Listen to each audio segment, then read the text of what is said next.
hello there camera in my way while having lunch.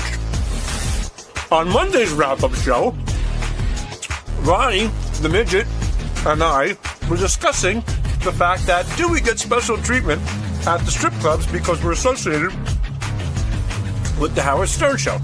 So, check it out. Now, you guys had a great day today with the St. Paddy's Day stuff. Can you describe how crazy it was out there last Thursday and St. Patrick's Day in New York City? It was like a crossbreed between human beings and hyenas. It was out of control. There were times where we were scared for our safety. We got swallowed up by a crowd a couple times because they would see cameras and go nuts. Like it was like this camera was gold or something, and they were just after it. And it was scary. You know how people make fun of bad neighborhoods, like urban neighborhoods that are bad? These cocksuckers even the score, you know? It's the only time where you're like in a group of white people and you're really, really, really scared. That's the only time. Well, that and maybe, you know, if you're hanging out with the Aryan Nation or something, there wasn't much of a difference. I got the impression that if you weren't working for us, that you would be one of those guys. No, come on. I'm not 18. I'm not 19. Are there no, when you brought that up, I was walking around a little bit. Do black people not celebrate St. Patrick's? Because there wasn't many around, but when these guys were yelling out the N-word, I mean, why. Rich and I were concerned. We were looking over our shoulders because we could have gotten our ass kicked as well. I would have to say, from what I've seen, you know, if you're ethnic, you probably don't want to be at any sort of Irish pride gathering. Right. It's more because, I mean, how many black Irish people are there? There was a homeless guy I saw that a bunch of kids surrounded him, but they were being nice to him, and they were, like, saying, you know, phrases along with him and stuff. They weren't, like, you know, going to beat him up or anything. So they were trying to empower him? I think they were maybe goofing on him, but they were being nice. I think one of them peed on him, but that was about it. And you're talking mostly like high school kids? All high school kids. These young kids, I don't know. They're all holding Pepsi bottles, and you can smell the vodka just coming through the bottles. There was a guy walking around, like, as soon as we walk out of the building, there's a guy with his shirt off stumbling around everywhere holding a can of beer, and it's like, that guy's going to get arrested in 10 seconds. Shirtless. He didn't care. No, but does anybody get arrested? I don't think so. We didn't see him. I think open container, if you start arresting everyone with an open container, you'd fill the jail. So I think you have to do something bad to get arrested. Well, a lot of the cops are Irish, too, so I think it's to their advantage that day, those people. Because the cops seemed like they were having a blast, too. I mean, they were doing their job, but they were having fun. Now, we only heard a little bit of your stuff. Were there any questions that you like wanted to ask but couldn't because you were worried about the crowd or anything you would want to do differently? No, we got everything off that we wanted to get off. Some of the answers just weren't as good as we wanted, and those are the ones we cut out. But the other ones were really surprising. I mean, again, it almost felt like a Klan rally without the sheets on. It was pretty intense out there, at least with the guys that we interviewed. They were wild. They were crazy. And the chicks were crazy, too. No nudity? No, none. And, you know, you can't ask an 18-year-old to drop a top. You know. Well, you don't have any problem when you go to Rick's. Are they 18? Yeah. They can't shrink, but they can take the top off. Next year, we'll bring Ronnie with us. Steve in St. Louis, you're on the wrap-up show. How you doing, guys? Let me put you on speakerphone. No, Ronnie, I'm sick of people busting Ronnie's balls. I love Ronnie. And I'd like to ask Ronnie, since he's been going to therapy, has he taken a new attitude of when he goes in and talks to Howard? Because he used to be very combative when he went in there, and it would annoy me. But now he's kind of goes with the flow. Is that why you do that, Ronnie? Did you resolve some issues? And this is, I'm being serious. I'm not gonna. The other shoe's not gonna drop in a second here. I'm gonna hang up and listen. Ronnie, what? Has therapy made you different with Howard in the studio? I give you a 3-minute phone call. Ronnie dozed off there. Yeah, I fell asleep. Well, the guy was saying, do you try to just say what the fuck when someone like criticizes you about something instead of like arguing with them? No, I try to defend it now, you know, in a different way without, you know, just saying fuck you, you know. And if they hate me, they hate me. I don't care, you know. But I think you do care, though. I think you do. No, I don't really, because if I really cared how many people hated me, I mean, I got like I was telling John this morning, I got over 30,000 followers on Twitter now, and it's like most of them hate me, but they do follow me, so who cares? I don't. So care. you're justifying the hate, so that means you do care. No, I don't. In one breath, you're saying, I don't care that they hate me, but at the same time, I have 30,000 followers, dude, so I must be doing something right. No. Like, you're justifying that the fact that people hate you, you're trying to make yourself feel better about it. No, what I'm saying is, if I really cared about it, I would get off Twitter and just forget about the whole thing. I don't care. It doesn't bother me. Because I know most of the haters are really fans, and that's the way I feel about it. How do you sincerely feel if you weren't Ronnie the limo driver, how these women would truly react around you at a club? For real. Who knows? I mean, I don't know. I don't even know if I would be there. You know? Same question to you, Sal. Don't know. Yeah, you spend some time every once in a while. You go to the club, you say hello. The most of the women I deal with don't speak English, so... how would I you know what? These women, they provide a service. They provide a great service.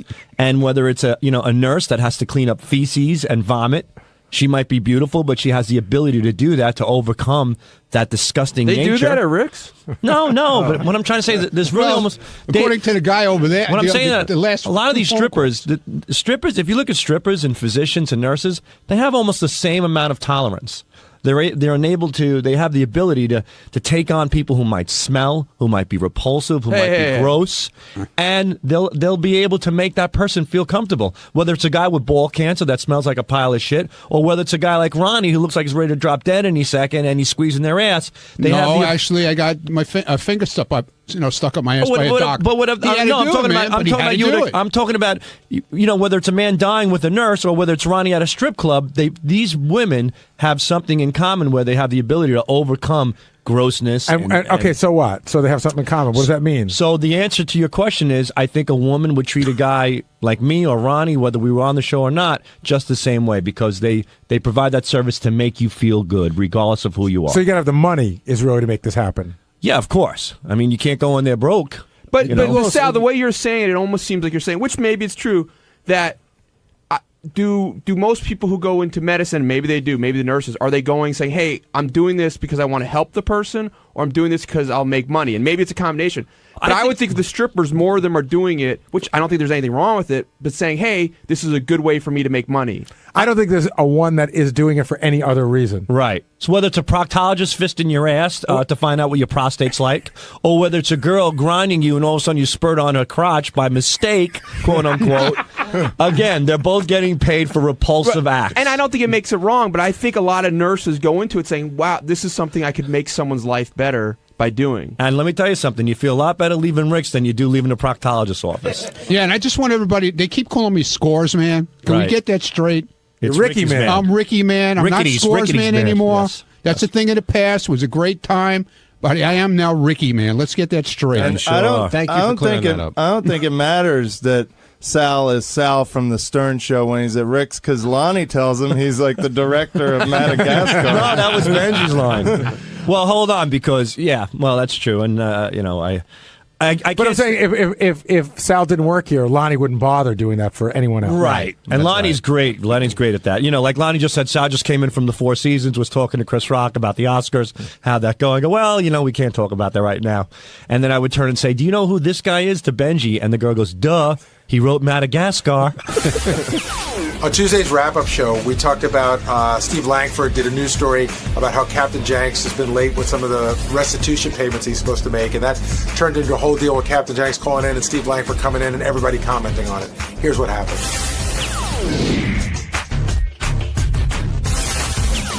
Captain Janks, you're on the wrap-up show.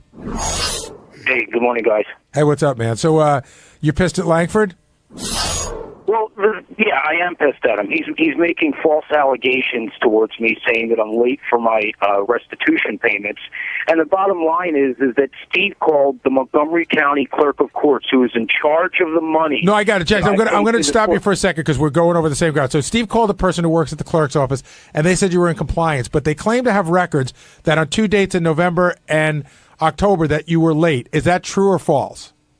That's correct. Last year I was laid off from my job, and I called the clerk of courts and told her I was laid off and that I was going to be late with my payments. So the story technically is correct.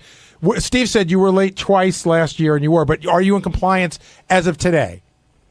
That's correct, yes. And I'm also paying more money every week in order to catch up on the payments that I was late for last year. So I'm all up to date on all my payments. My probation officer is happy with it.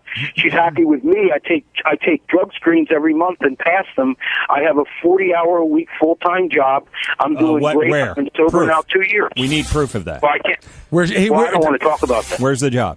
I can I think if you have a 40-hour-a-week job, why do you have hours on end to call this show and to call my desk? What kind of a job is that? Let's just put it this way, Steve. Yeah. I work 40 hours a week. Proof. 10 hours a day. Yeah. I'll give Gary proof off the air. Go ahead. I'm not going to say what and then we'll come and investigate. But wait a second. Aren't we at the point where I guess Steve did the story that you were late? You're saying that's correct. But Steve, did you report that everything's up to date now? We reported, yes, that the woman we spoke to now, admittedly, this is a woman that Janks directed us to. This is not a woman in charge at that office. We spoke to the woman he wanted us to speak to. And this woman gave us a very But isn't it up to you to narrow... Isn't it up to you to figure out who you have to speak to get the story? Well, we have better information. We have information that goes all the way up the flagpole. But your better information, is he up to date now? We believe he is currently. But his complaint was that our story a couple of weeks ago wasn't accurate, and it was absolutely accurate. So we're not quite sure why, other than perhaps some strange plea for attention, why Janks would then be calling my desk over and over again. What's the problem? When you say, hold on, Janks. When you say that, Steve, how many times has Janks called you? Well, yesterday at about 40 times. 40? 40 yesterday alone. Janks, go ahead. Okay, now, Gary, does that sound like something I do to somebody I don't like? Yes. Okay. Honestly. I do it, Steve, because you're just relentless in being a pain in the ass. I'm current. Well, no, we had not done a story on you in weeks, and for some reason you woke up or something and decided you were going to call my desk 40 times. Now, that's not a good idea. Because I don't like you. Because I don't like you, Steve. That's fine, but you shouldn't be doing that, especially when you're on probation. When you're on probation, you shouldn't be doing these things. Phone call, Steve. That's not a prank phone call. I know a prank phone call, and I know your prank phone calls, which back in the day were tremendous. These are not prank phone calls. Gary, was I doing these type of calls 20 years ago, Gary? You were, here's my question that Steve brings up. Why yesterday? Why yesterday did you call 40 times when the story was a couple of months old? What got you going yesterday? I don't know. I just started thinking about his no-chin ass, and I just decided to start calling him. I don't know. I was bored. Do you at least do your girl voice? What's that? Do you at least do your girl voice to make it a prank? Hi, Steve. How are you, you no-chin bitch? All right, so it sounds like, Steve, this situation has been remedied. Janks is doing what he's supposed to do. And your issue was more that he questioned a story in the past. My issue was getting 40 phone calls. All right, during one day. I mean, just, What was the interview about? That shouldn't be happening. But, Steve, you seem to be implying that you might take a legal action against Janks. Is that true? No, I'm a reporter. That's up to authorities to decide whether he may or may not be in compliance with probation. I got a question for Hold on, Janks. I got a question for Steve. While this was going on this morning, while you were doing the story, I heard in the office, this is what I heard some people say, Jesus Christ, will Steve leave the guy alone already? Why? I didn't make the phone calls. We weren't doing a story, Gary. You just said it a moment ago. So no, I agree. You understand? Just because he called you 40 times. Is it a story, 40, or is it? Or are you angry with him? Let me tell you. Right? Let me tell you. Will let me tell you that we received a week earlier 6 phone calls in one day from Captain Janks on my desk. Nobody really cares. 6, okay, fine. He got up, whatever. But 40. Then you're starting to have a problem. But what's the problem? It was more like 60. What's the problem? Yeah. Should you be calling somebody's place of work 40 Should times? Should I be making prank phone calls? Yeah, go make some good ones like the old days. I love them. I don't understand how you can't, you clearly put your hand in the hornet's nest and then expect not to be stung on something. I didn't make the phone calls. No, but I mean, listen, you're making this guy's life difficult. In whatever we weren't doing the story. You're reporting a story, but he clearly doesn't want all this shit out there. And we've then why is he calling me if he doesn't want all this shit? Because he's pissed get at it you. together. Come on. Jesus. Right. I'm just saying this comes with the territory. If you're gonna, push these guys around a little bit, they're gonna react. No, Janks, I don't want to speak for you, but you tell me if I'm wrong here. The reason that Janks is calling you 40 times is because he's pissed at the way you've treated him in the past, and this is his way of sort of sticking it to you. Well, is that fair to say, Janks? Listen, that may be the case, but you can't do that. Why? Okay. But why can't you do I'm that? doing You 20 can't- phone calls. That's what I'm known Gary, for. I'm if asking. you call up somebody's place of work, Well, what are they? Here's 40 the key. times. What is it? What is he saying? are when he you call- likely to encounter some sort of problem at some point? I don't know. What is it that I'm You saying don't when know. I call? Come What when he calls you? What does he say? Oh, well, I can give you quotes. Yeah, give me a I couple mean, quotes. they I'm curious. Like, they is he involve, threatening, or is he? There are no actual. I have. To I know go he likes to through- say a lot of stuff about yeah, your mother. exactly. But Janks, what are a couple he of hates me. Here's some of it. He hates me so much. He hopes that something terrible is going to happen to me. Yes. Just I said assorted nonsense. I mean, I know. So you would say that what's the word I'm looking for? There are they harassing phone calls or are they annoying? well, that would be up to authorities to figure out if that's a Is this, sounds like it's crime. is this like the sour shoes experience you had? Well, No, I think sour a little shoes. higher than that. Well, hold on, Janks. Let Steve answer. I mean, obviously, I was not happy getting 300 phone calls over a couple of weeks from Sal and Richard and Sour Shoes, but I mean, Sour How's Shoes what I'm is doing any really different than that? in another zone. This guy, I don't know. I just don't understand what you talk about the hornet's nest. Why? This is a vendetta that Because you have. can tell he's angry at this point, right? But we feels hadn't done a it story. Continues to hit it over the head constantly. That's how we it hadn't feels done to a me. story. But Steve's point is they hadn't done a story in months. Well, and then all Janks called last week and was whining about something. but right? that was all the old story, and then that's what he was calling And about then it yesterday. came out. So it's All right. both of you guys, both of you guys should agree to just leave it alone. I honestly think if you took this to investigators, they'd be like, "Well, why don't you leave him alone and he leaves you alone Well, and no, everyone's listen, happy?" We cover news, so Well, if you news don't in like this it, that's the world. way it goes. Let's be real. But It's let not me real tell you, news. Might I remind this room that we received a year or two ago a subpoena from a prosecutor asking us to hand over our information, and we had lots of information about Janks' crimes and alleged crimes in 3 states. As a matter of principle, because news media cannot be a tool of law enforcement, we refused to hand over our material, and we had all sorts of material. In other words, the prosecutor apparently had this much material, and we had that much material. So just so you we know, did because we're not on the hand radio, it over. this much is an inch and that much is a foot. Just so you know, because we're on the So radio. we did not hand over everything we had on Captain Janks to the prosecutor. All right, I think that's going to make you feel better, right? Well, I don't really know much about that whole situation. All I know is what I was told by my attorney.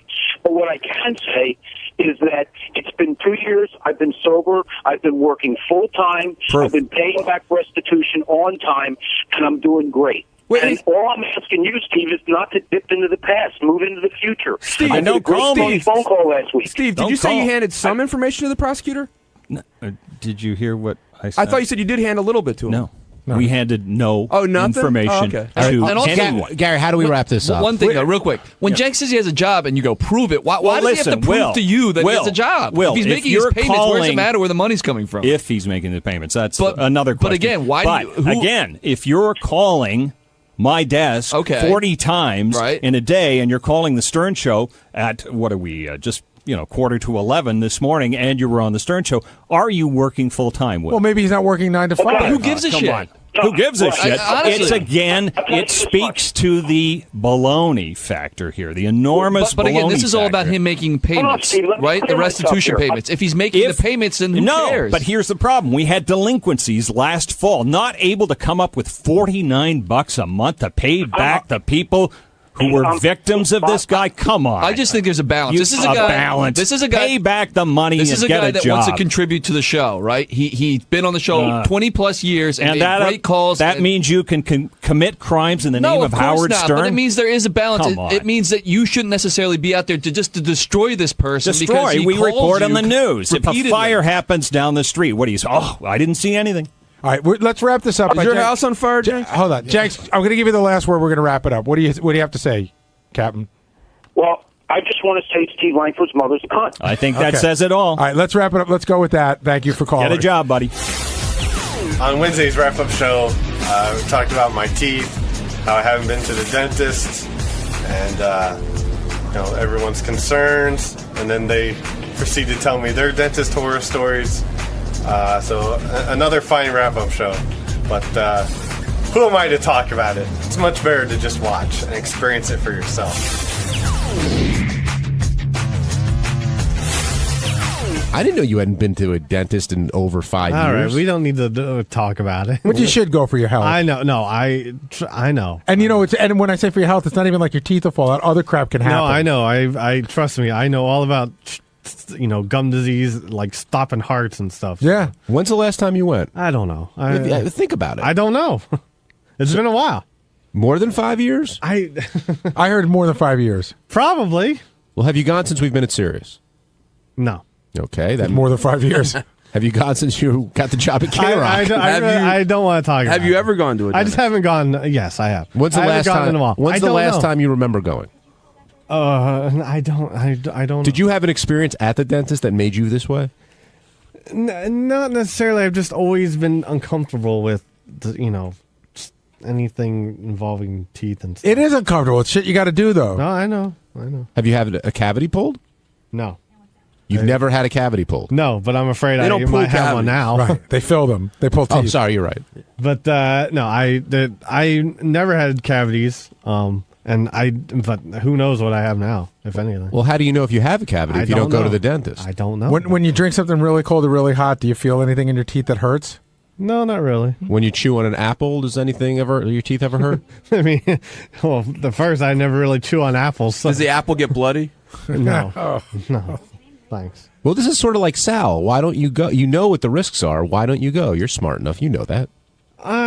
Yeah, you know what? It's just, why don't people...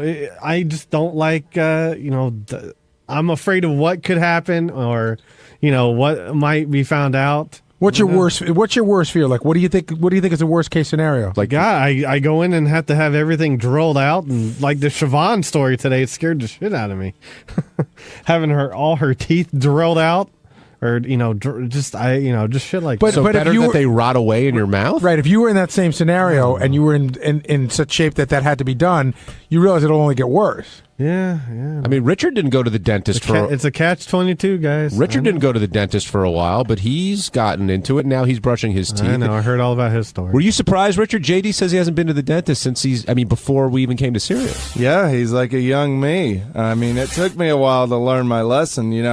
When you finally do go to the dentist and you realize how much work and all the stuff you got to have done, it's like, man, I would have taken better care of my teeth long ago. I went through a similar period to JD. I had a dentist phobia. I know it's a big joke, but I didn't. I didn't go for it must have been like 6 or 7 years, 5 or 6 years.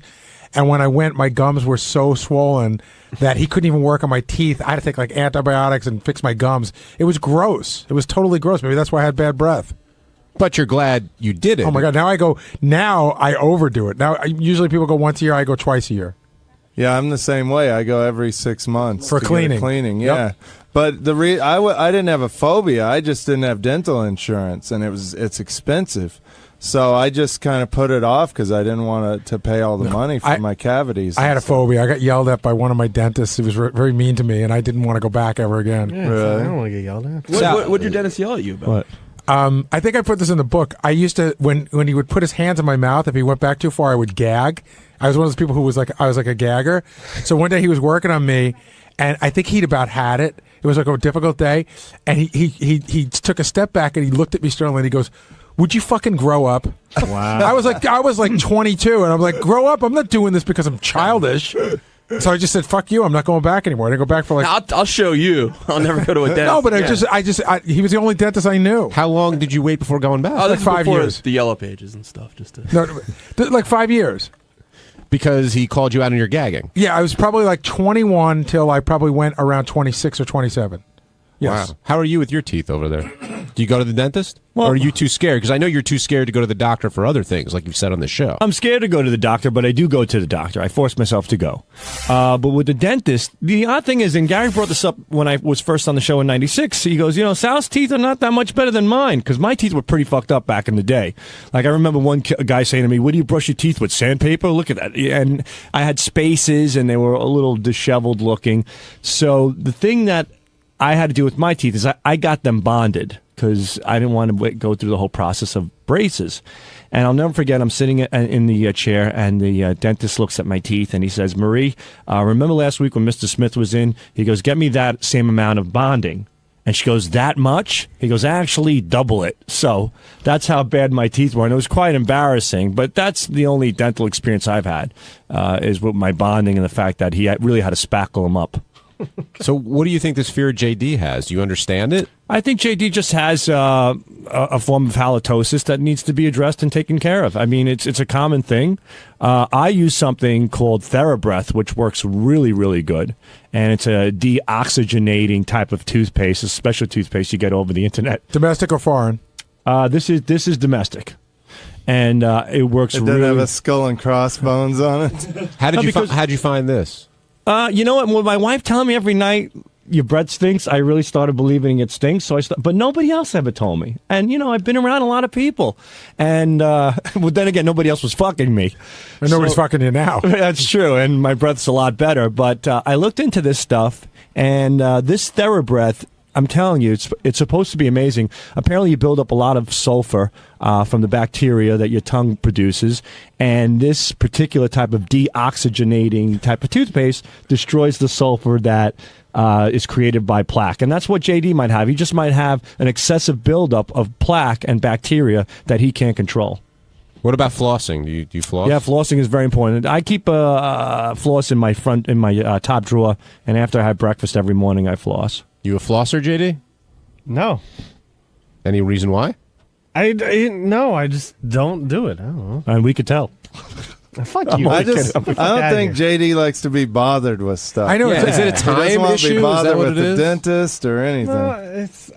Don't He know. does have nice white It's teeth. more Your of a teeth are fear nice. out of anything. You're scared of the flossing also? No, I just don't. Once you start doing it, you'll love it. Yeah, I mean, I just never started, so. And dude, just go for the gas too at the dentist. That's what I do. Just get the gas on. Tell them you're paranoid. Even when I get a cleaning, I get the gas. I have them turn it all the way up. Are you one of it's those like being at a Grateful Dead concert. Are you one of It's those great. guys when the dentist asks, "Are you feeling anything?" and you just keep saying no? I keep saying no, absolutely, See, and he turns it up. Mine doesn't do the gas. I have to get the shot in the gums, and that is.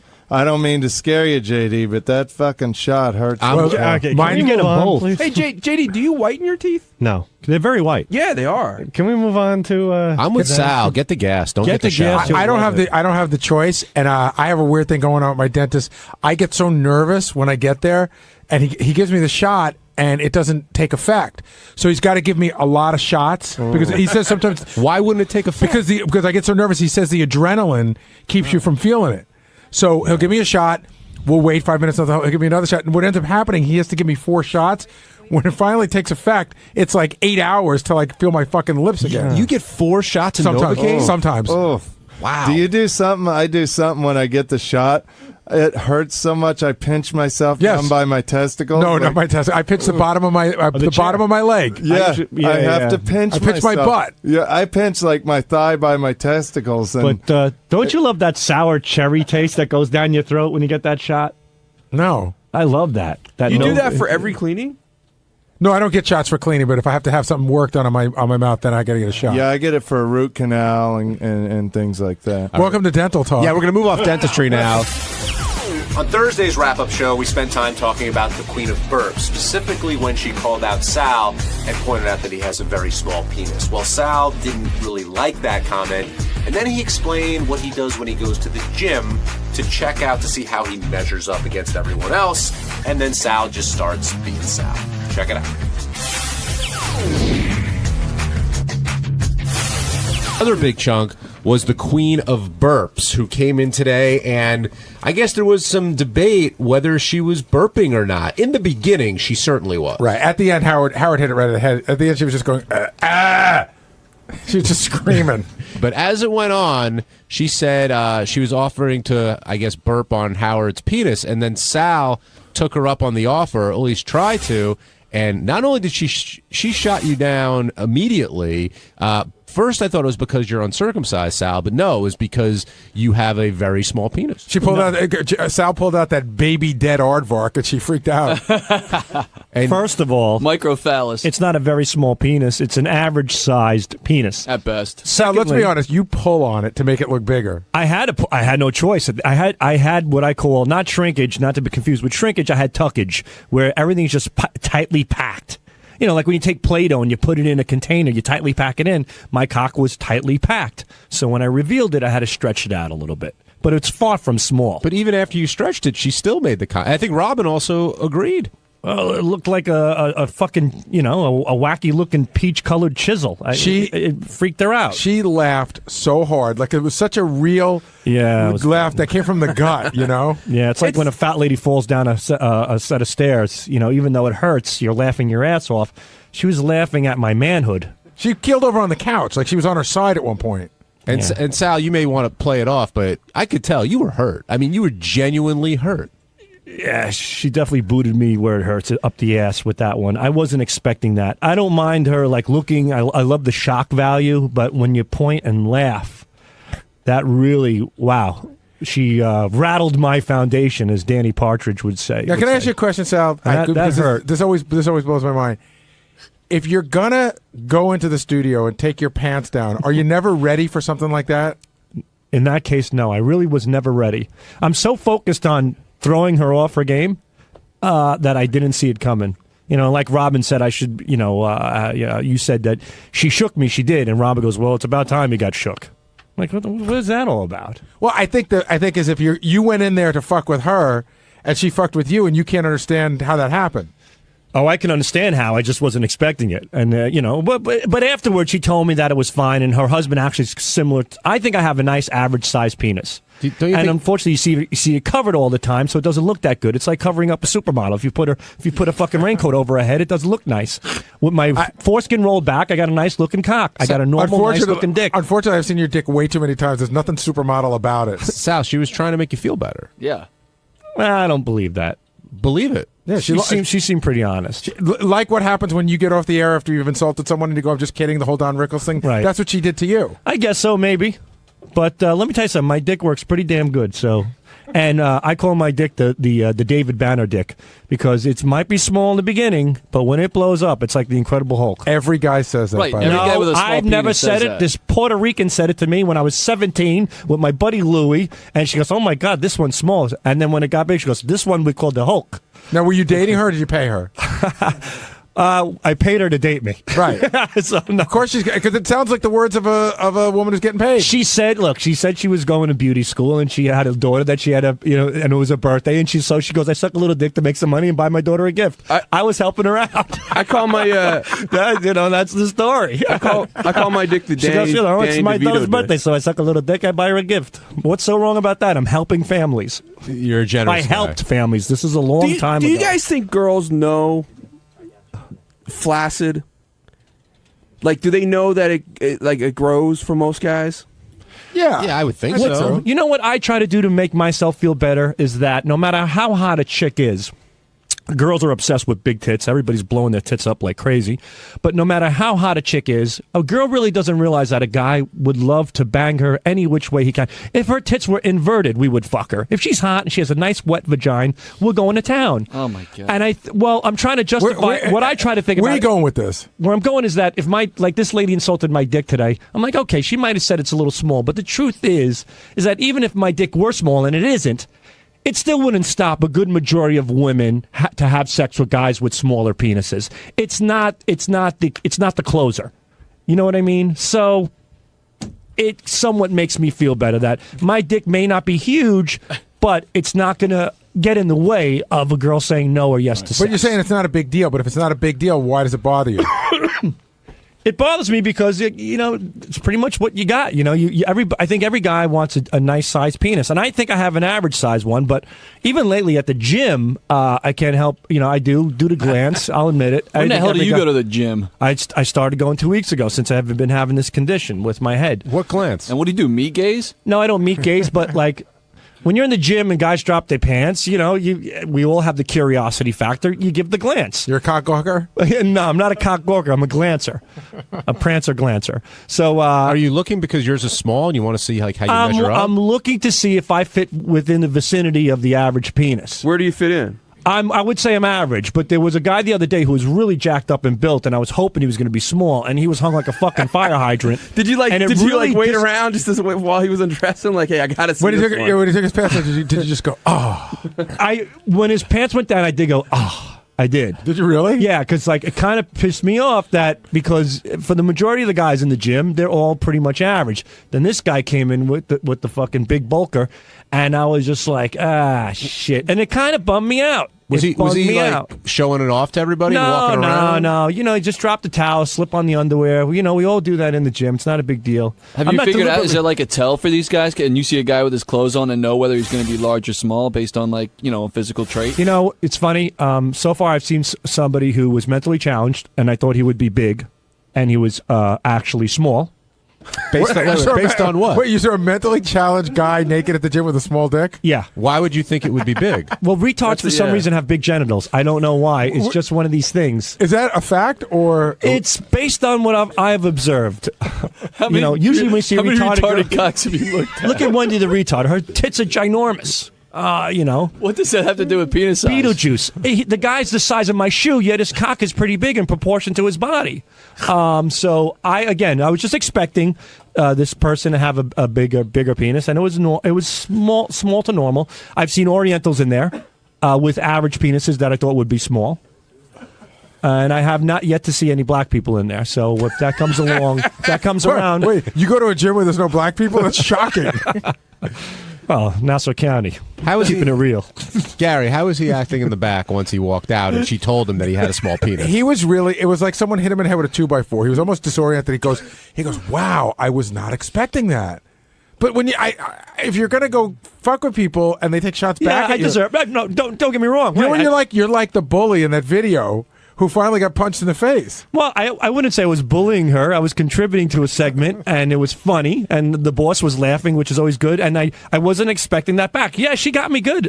I got to take it like a man or whatever man is left within me. Are you like one of those guys that you never really work out? You just stay in the locker room the whole time? Exactly. No, definitely not. Definitely not. And I get to the locker room, I get out, but I just find it funny that a lot of guys are really open, and there's a lot of free balling going on in the locker rooms.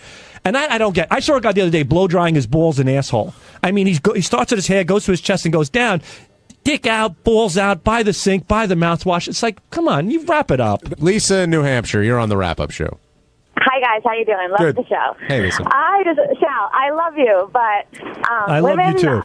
Oh, thank you. I just want you to know that women are fully aware that your dick will grow when it gets hard. I like to believe that they would know that. Yeah. But also, size does matter. I mean, I've been in a situation where I was scared of the, shortness of the cock and definitely, shied away from having sex with him. But have you ever had sex with a guy who it's like you don't think it's that big and then the sex ended up being good, or is that not possible?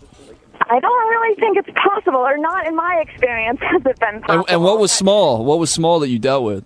I felt like it was like a little turtle head. Like, it really didn't have a shaft or anything. Lisa, you've been like naked with a guy and making out, and you would have had sex, but you decide not to because of the size? Yes. In one instance. Usually I like to kind of feel around a little bit to, before anything happens. Did you tell him, like, hey, is this just too small? No, or what? just kind of like, let's maybe, I don't know. So would you let him go down on you then? You're figuring that his dick is... Okay, and so because his dick would serve no purpose, you let him eat you. Yeah, Sal, would you let a girl with small tits blow you? Absolutely. There you go. So, Sal, how do you deal with an issue like that?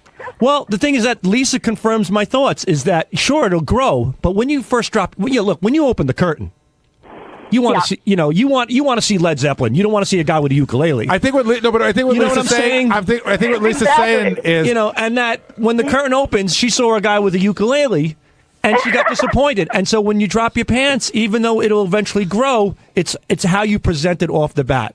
You only have one chance to make a first impression, and if your dick is tiny, then you're screwed. And she'll admit it. She'll admit what a lot of girls admit, right, Lisa, that when a guy drops his pants and he's small, you do say in the back of your head, shit, this is going to be a bummer. Yes or no? Oh, yeah. See, women think that. Sure. So it's important for us men to chub up before we get into the sack. It's a lesson learned. Women do care. It sucks. Lisa, have you ever been with an uncircumcised guy before? Would that creep you out at all? Oh, she's gone. She's gone. I think she just vomited.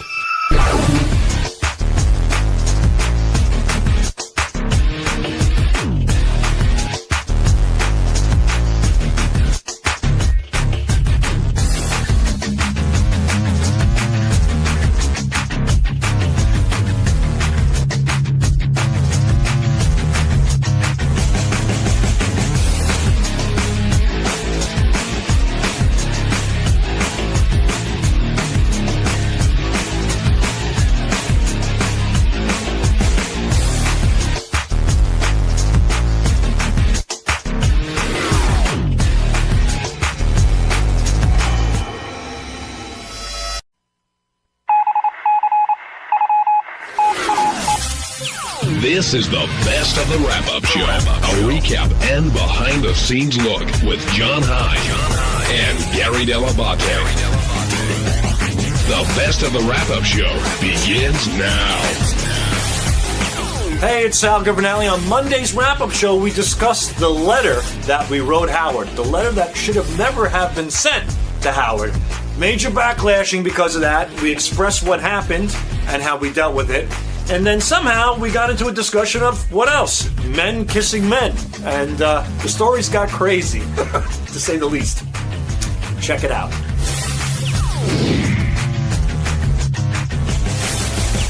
I wanted to get Sal and Richard in here because Howard revealed that you guys sent him a letter talking about how busy you are and the amount of work that you're doing.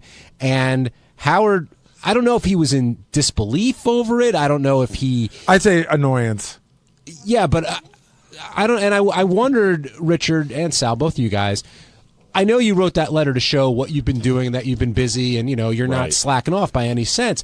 But was it hurtful that Howard basically said, I saw this and immediately I deleted it? Like, I didn't really need to read this. Well, we tried to contact him in the least annoying way as possible, and that's email. So no, the least annoying way possible is not at all. Yeah, but we just... It was the second least annoying way. Yeah, the second, I guess. But, at least we gave him the option of being able to delete it. If we're talking to him in the hallway, he can't delete us. Right. So we just tried to bother him the least that we could to let him know that we're working and we're not blowing each other back in our studio. We're actually in there working. And what prompted you to actually take that step? What, to send the letter? Yeah. Him on the air saying, what the hell are these guys doing? They don't come into the studio anymore. They keep their door closed. They haven't put up too many bits. That certainly rattled our foundation, so to speak. And we said, hey, we have to make Howard aware of what's going on because, we do work and we wanted to make him obviously aware of it. And we thought the best way would be a letter over the weekend. Do you regret sending it now after what went down today? No, not really. I mean... he played that other call that we were kind of bummed out that he didn't play, which was cool. But we know better now. And I actually had an idea I was going to pitch. I don't know if it's worth it, but I just think it'd be funny if any bit that Howard turns down from now on, he spanks me and Sal. No, he could just spank you. We're a team. Like we pull our pants down and he spanks us. Wait, by the way, what is going on with you guys? We're playing the Newly Weird game tomorrow, and I saw Richard sent out a note that the loser should have a penalty where they should have to kiss. That's funny. I think you guys just want to kiss. No, we know we're going to win. There would be nothing better than you two, Gary and John, kissing. It would be great. What if you lost and you had to stick your tongue down Richard's throat? That would be horrible. But would you do it?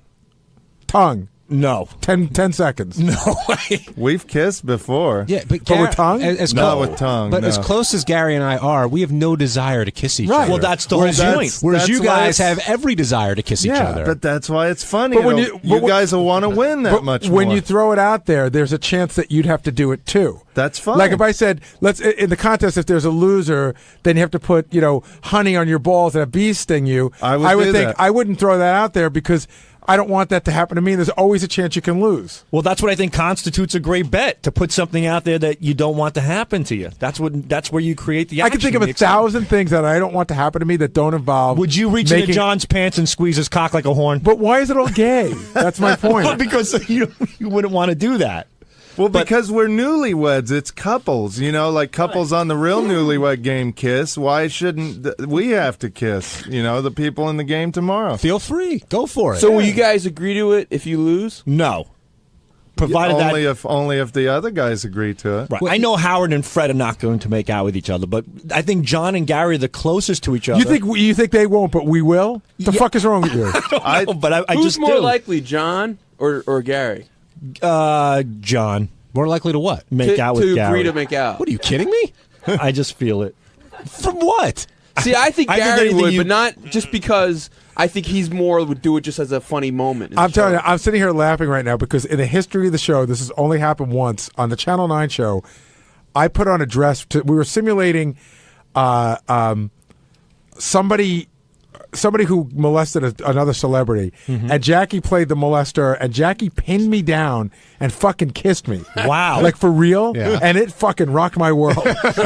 Like all of a sudden you were attracted to him? Or? No. It really is a violation. It's a horrible feeling. And I thought, okay, this is funny. Like Jackie got on top of me, and he pinned my arms down. I couldn't move, but I go, oh, he'll just like plant a little peck on my lips, and he fucking kissed me. He didn't stick his tongue down my throat, but he full mouth kissed me. I was at a New Year's Eve party. This guy was about 6'3", about 300 pounds. We're hanging out, drinking, having fun, doing shots. He does this shot. He goes, whoa! He grabs my face and sticks his tongue in my mouth. And I was just like, what the fuck just happened? And this guy was a big guy. He was in my buddy's basement. I never said a thing about it. Like, I felt like I was violated, like I was raped. Do you think he kissed you, or did he was like, whoa? Like, no, he went, whoa! And then he grabbed my head, and he brought it to his mouth, and he just stuck his tongue in, pulled it out, and just like, yeah! Like he was celebrating a victory of something. He was. And I got tongue raped by this dude, and I still know him. We still hang out. He's crazy, but... Was this the years before the show, or was this... This was about 10 years ago. Do you think it was a complete joke, or was he coming on to you? Well, I told my buddy, and he goes, "Yeah, I heard he's done that before." And I go, "What the fuck?" He goes, "I feel the same way. There's nothing you could do. This guy will literally, if I say something, he can rape me. He could take me down and rape me." So Howard brought up today that when you guys were hired, you were not hired as a team. Richard, you won the contest, and Sal, you got brought on a little bit after.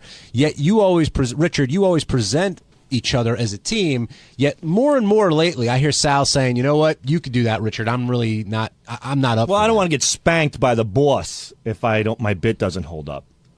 But if I had to, I express how I feel about certain things that Richard would certainly tongue kiss me. I wouldn't want to do it, but if it came down to it for him, for my buddy, for the team, yeah, I'd do it. But I don't want to. And I make that very clear that I don't. I'm not pitching it. I don't it's endorse fine to it. do whatever you want, but wouldn't a making out kiss be worse than a spanking? Oh, absolutely. But I don't want to be spanked by Howard. But you're willing to do the make out kiss if Richard wants to do it. If the bet went down, yes, I would stick to the bet. I don't want to do it. Did you? When Richard sent the note out saying, did he? Yeah, we ask you about it. Yeah, absolutely. I said he asked my opinion. I go, send it out. It's fantastic. But that doesn't mean. Wait a minute, Gary. The way you're going with this. Well, you're like, it's fantastic.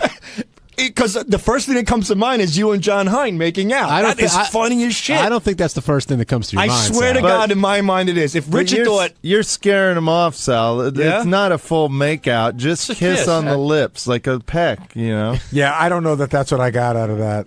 I don't know. I think a peck would be fine. Would you do a peck, Gary? No, John. No. Homophobic. Just the Absolutely. Gary, have you noticed that, though, that Sal is sort of backing off of the team thing more and more as this stuff comes up? Not team thing, gay thing. Not team thing. There's a big difference. I have not noticed it. I think what Sal's saying is right. He's still part of the team, and they do everything together. And by the way, I didn't appreciate that you guys tried to throw John and I under the bus, saying that we have a routine. What is John and mine routine?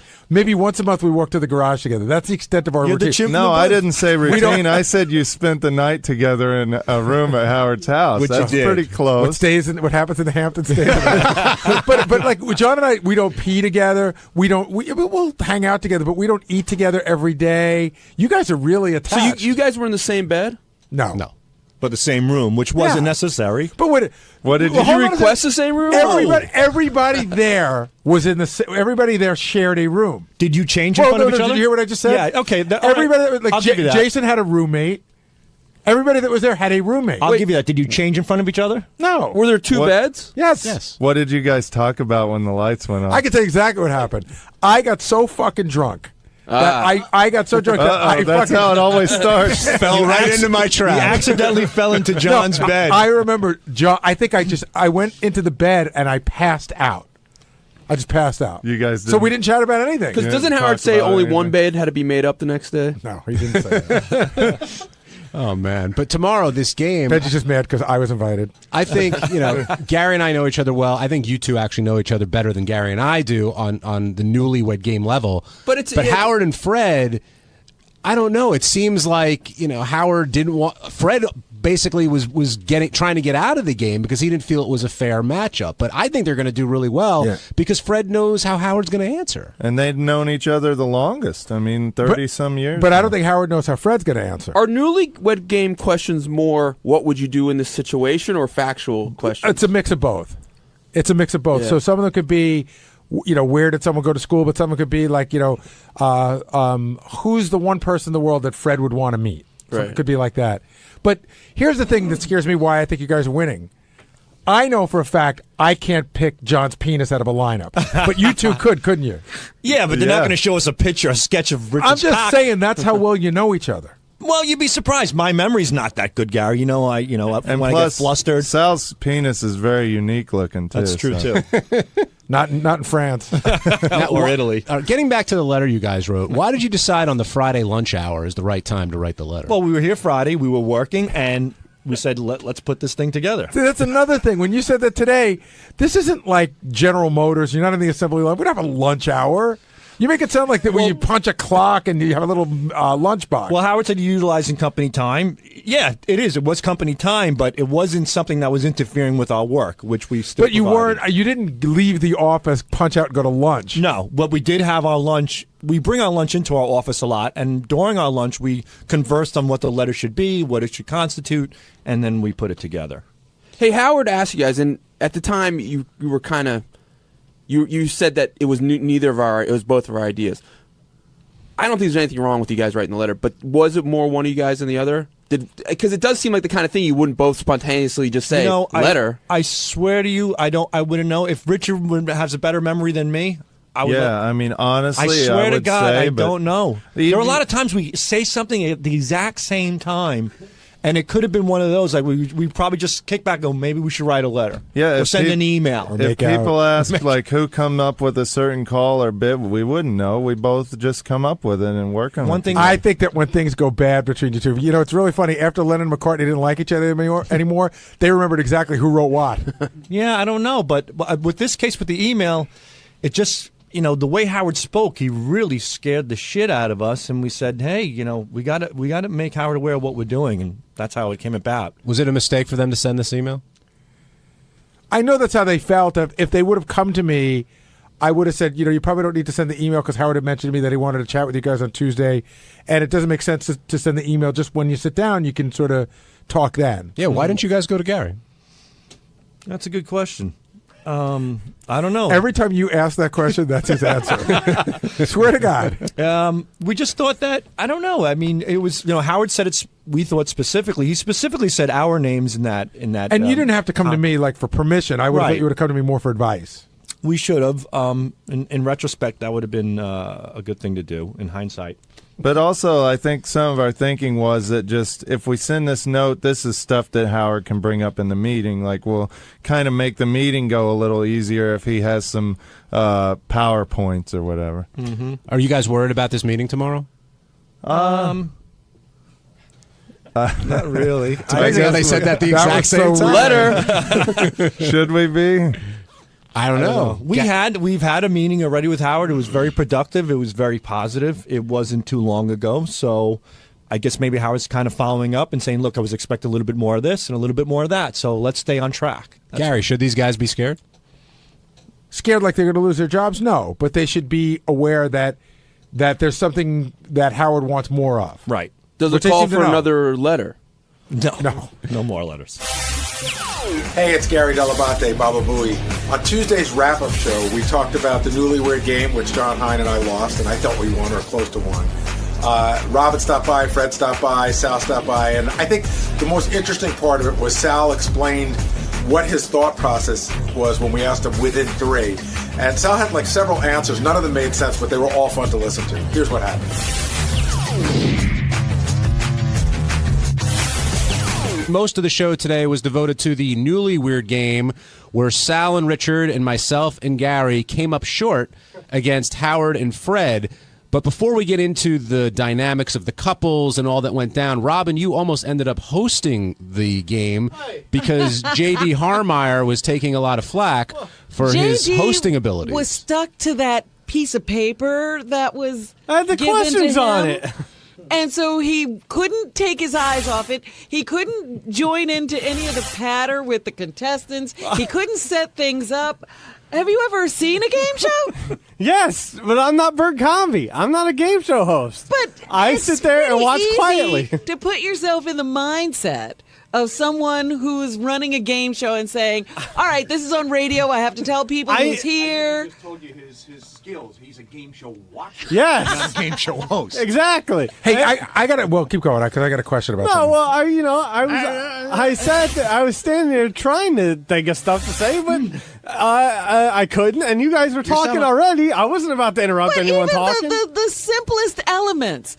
I mean, he couldn't even switch the order of the contestants. He knows you guys. He looked at Gary at one point and couldn't think of his name. For 2 seconds, And you wouldn't- I had a brain fart, Robin, for 2 seconds. And you all wouldn't right? get my coffee that I put down? Oh, fuck you and your coffee. Now, Howard had a couple of comments about your hosting, but one thing I thought was valid was him saying they shouldn't have had to start first every question. That's not fair. But why not call the audible and just move it along? Like, what was the difficulty in that? Because I didn't realize the call in audible until Robin sort of. No, I pointed mentioned it to you as soon as we came out, and you said, "Listen, I could barely do what I'm doing." Well, that too.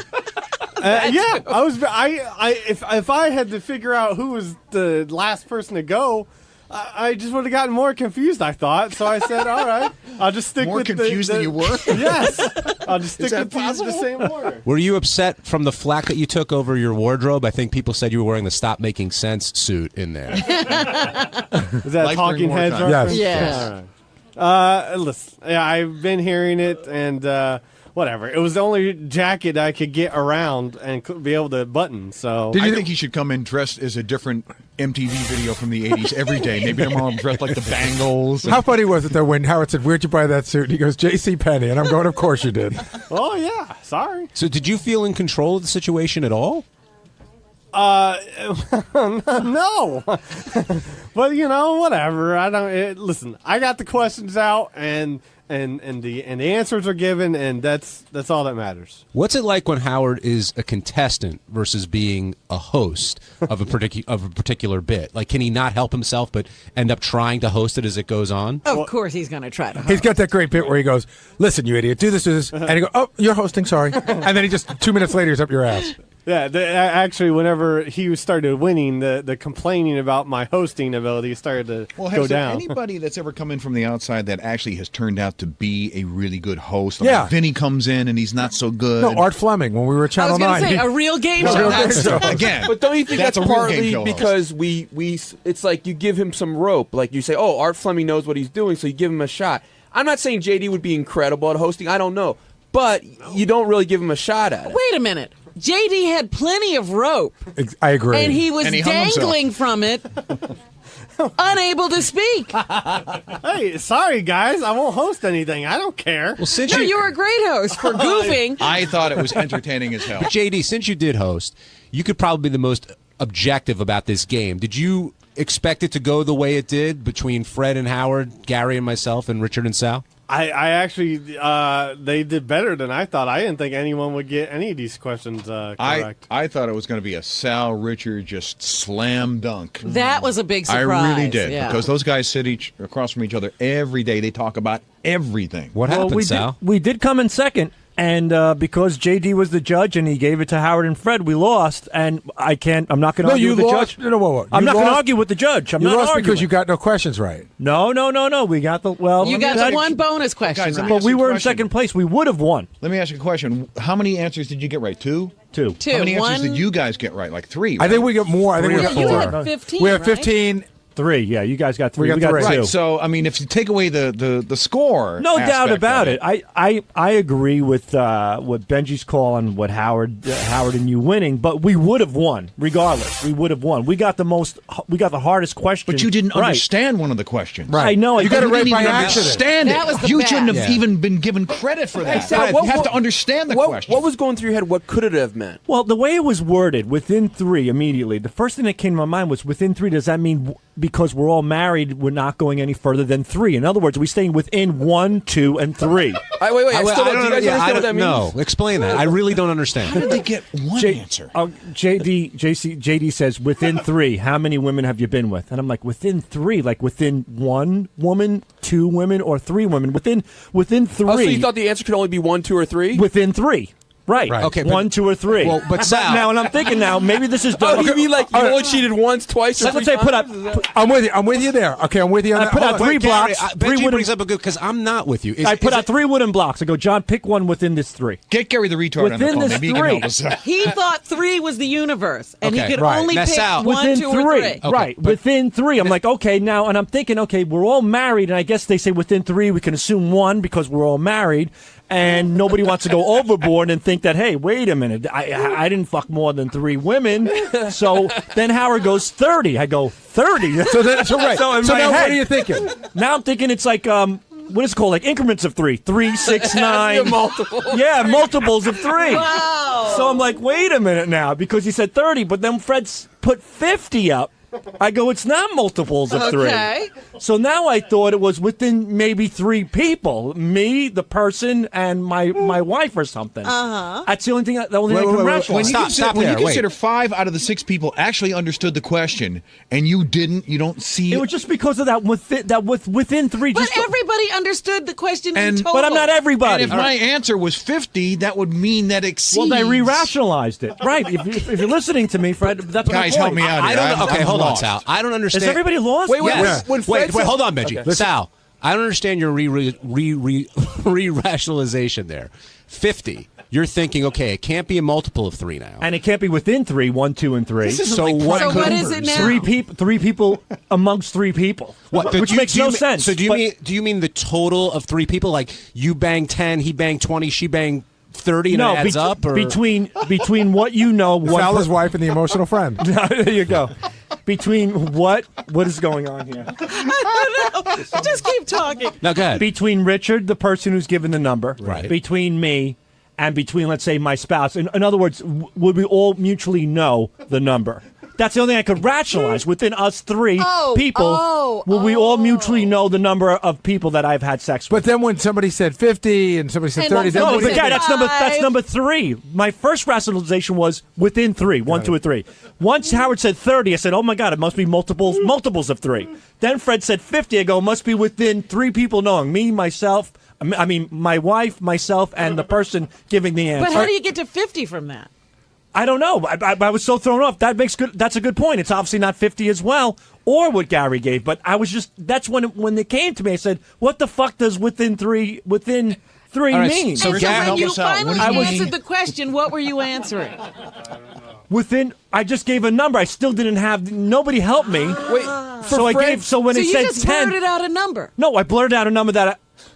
Regardless Which of within theory were 3, you using for that? I just blurted out the number that I hope Richard would get close to what we've spoken about. So Gary and I said 5. We matched. We got it right. Right. Richard said reveal. You said 10. I said 7. Oh, 7. Richard said 10. Right. And you said what? Great. Why did you think you got it right? I thought I got it wrong. They said you got it right. I go, oh, within 3 points, but I meant within 3 people.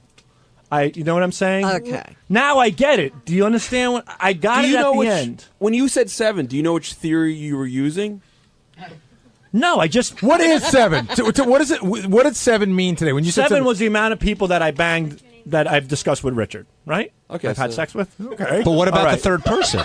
Did you include me? What do you mean the third person? You said it's 3 people, so what about the third person? Well, when I asked you guys for the third person rationalization, you wouldn't give me the answer. I dismissed that because Gary wrote 10 or whatever. 5. All my theories were thrown out. After every question, all my thoughts on what it could be was thrown out. So when it got to me, I said, fuck everything, fuck the within portion of this question. Let me just say who I banged. 7. And then Richard showed 10. I go, fuck, I got it wrong. And he goes, no, within 3. Within 3 points, meaning within 3 people. Give or take. All right, so 7 is a number. It could have been 4. But how many women have you slept with in your entire life, no matter who you discussed it with? 7. But you just said 7 is a number that you discussed with Richard. Well, because he was the one he was the one that was asked the question. See, he led me to believe that he only told Richard about 7 women. But there are others. others. Told him about. Let's say it was you. I would probably say maybe 2, 3 tops. So you it's all the person you talk to. But I see. my max. I mean, So Richard, you told everything. Richard's got he's got the worst. So with Robin, it would be 1 because she would know about your wife. Well, maybe not 1, but she would. You would. No, it would be 1 for Robin. Okay. Within 3, how many people are in this room? Do you guys understand Counting my brain what cells? the third person rationalization theory is? No. Yeah, I believe I do. Do you? No. I don't understand. I don't understand within the 3 people. I don't understand. Is that as why if we he would called come your to wife that also? conclusion. It doesn't make any sense. I'll explain it. It's a mutual conversation. Let's say me, my wife, and Richard all mutually know how many people I've had sex with. But why is it those 3? I have no idea. It's within 3. It's the only 3 I can think Are of. you talking about me, Richard, and my wife? What 3? What's Right, the within number 3. we know? Yeah, because I'm thinking. Okay. With that rationalization, what if the 3 were me, you, and your wife? What would the answer be? It would still be probably. Because I don't know as many. And my wife, I guess it would be probably average 3. or add My it? wife probably knows of 2 more, at least. Oh, Sal. I mean, I don't know. Why are you That doing should this to me? definitely be a question in future Newlywed Games. How could it not Using be? the third person rationalization theory. It's, again, or the it's all- re-rationalization. Depersonalization. I was just grasping at trying to figure out what it meant. You guys That think is this so makes... amazing that you got the right answer. Yeah. I know. because That's why that should have been just absolutely no thrown out. I'm understanding of the sorry. question. I'll tell you He why. didn't even know what he was answering. Well, it's true to a certain point. What I did was I just eliminated the within part and said, let me stick to who I'm fucking according to Richard. And that's what got me by. It's a shock that him and Richard got anything. Is it not? Yeah. No. Yeah. And everybody thought you guys were going to win. Don't you wonder what other theories he applied to other questions? Oh, God, now? No, I yes. had no other theories. That was it. I just didn't get the. I think it was a little nervous. It's not really hitting. Sometimes things just don't hit you. Like what, and then like. Did our conversation in the green Sal? I gotta go. Hold on. Did our conversation in the green room with Howard? Did that throw you off at all? Going back in? No. Well, how would you say that conversation went?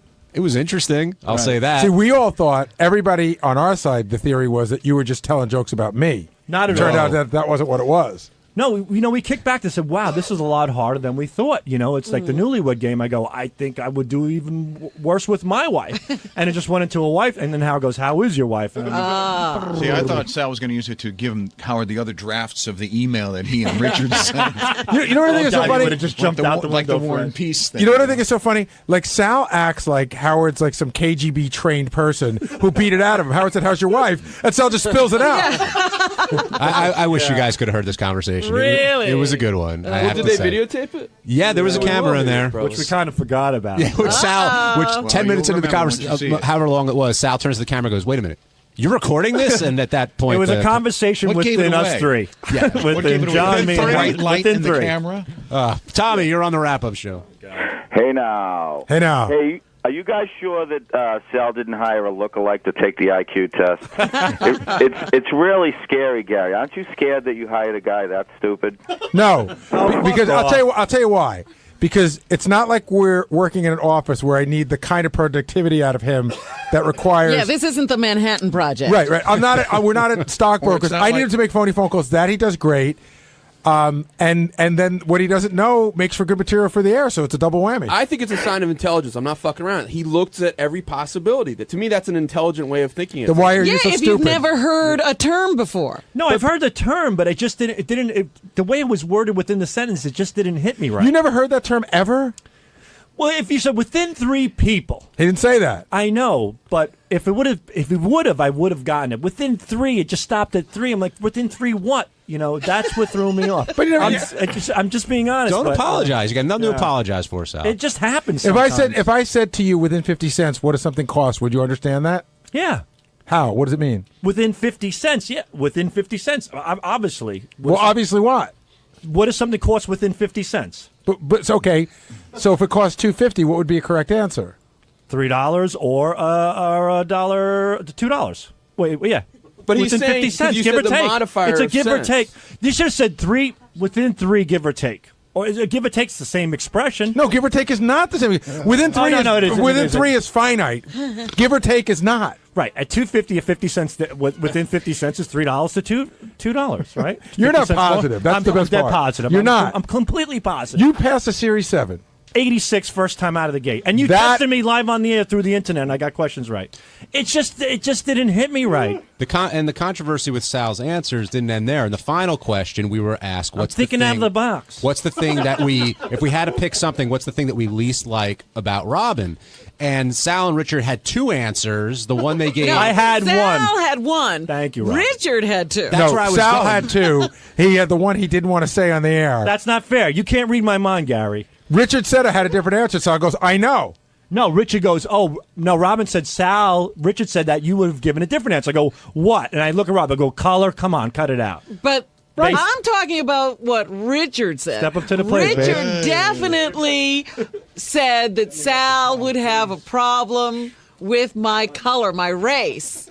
But he wouldn't say it. That's what you said about your buddy.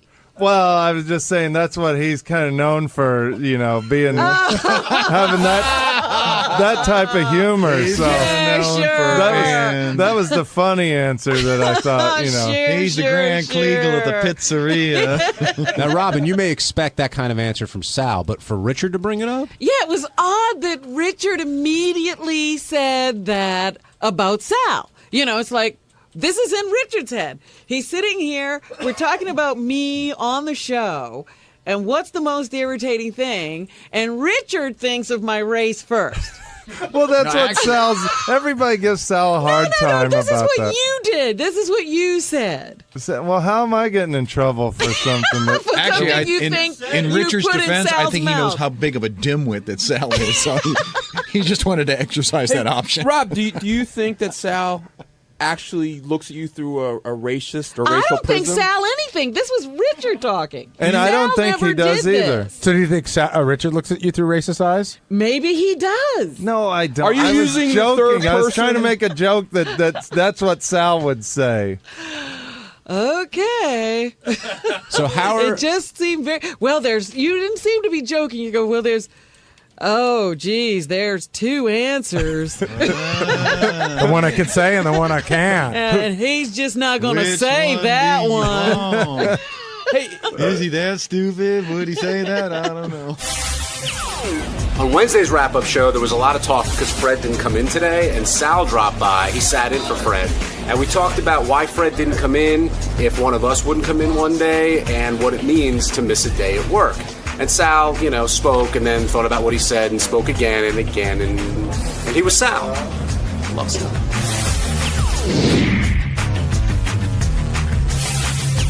Fred's out today. Death in the family. We send out our condolences to him and his family.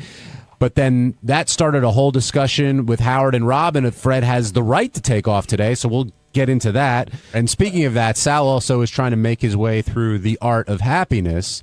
But we think that he hasn't made it very far. And he's going to come by to talk about what it's like sitting in Fred's chair along with Jim McClure. And I believe Sal's mantra today was less is more. You said that a lot of times today, even off the air.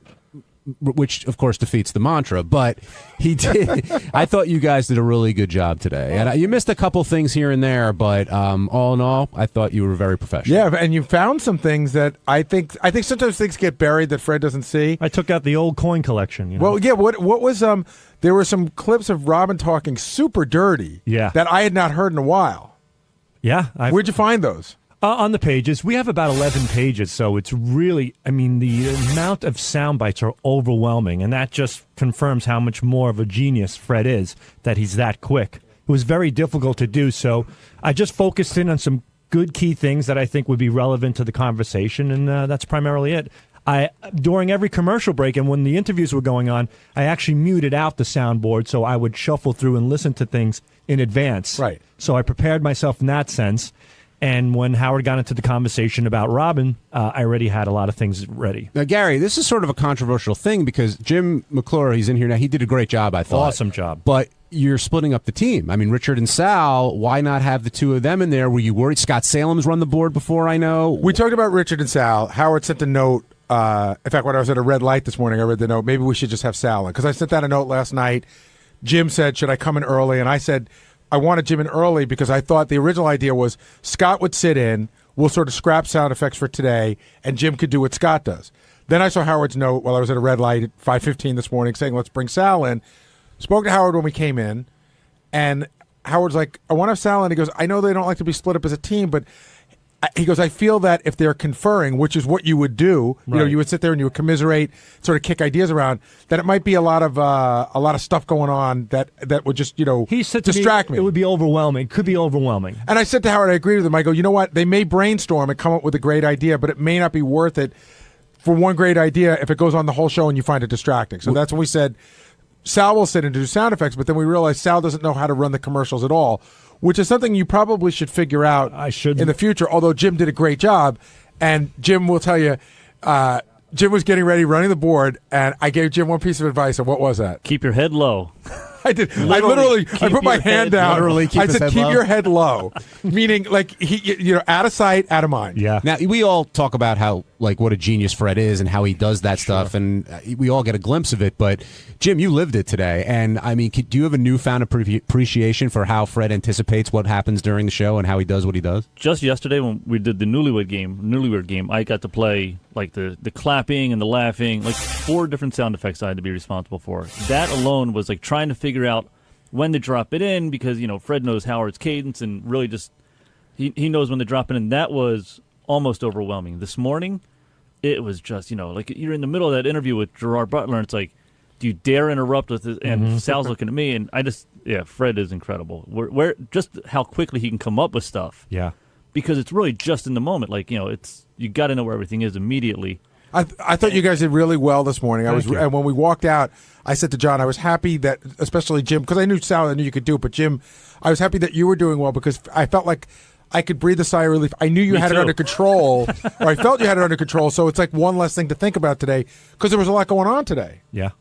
Yeah, it's definitely a big chair to fill, but so as the show progressed, it came up that Fred's out because there's a death in the family, and that was it. But that wasn't it, Gary. That turned into a whole discussion.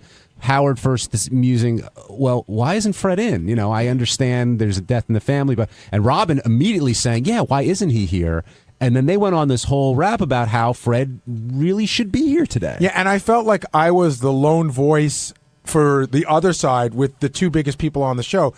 First of all, the work ethic on the show is unbelievable, and it filters down from the top. And Howard has this amazing work ethic. He never takes a day off. There's no good reason to take a day off. And even like Steve Randano and I were talking the other day. I said, what do you think about the Red Sox are collapsing? He goes, I don't know. I don't really watch baseball because I can't stay up that late. I tweeted on Sunday night, had to go to bed before the best part of the Jets game. And I got a lot of people, hit me back like, you're a fucking pussy, fuck work, tell Howard to give you the day off. Like people were seriously saying, tell Howard to give you the day off the day after a Jet game, right? When it's at night. Like the ridiculous. So we have a very good work ethic. We don't take days off here lightly. Having said that, I almost in my mind driving in this morning knew this conversation was going to come down because there's, okay, your spouse dies. That's a no-brainer. So a kid, a parent, a very close relative, a brother, that's a no-brainer. But now you go to in-laws and it starts to go to a grayer area, at least for Howard and Robin. And the point I was trying to make is, yes, I gave the example, say it was Beth's brother's wife. Okay, that's not Howard's blood relative. Yet, because it would be so upsetting to Beth's brother, it would be very upsetting to Beth.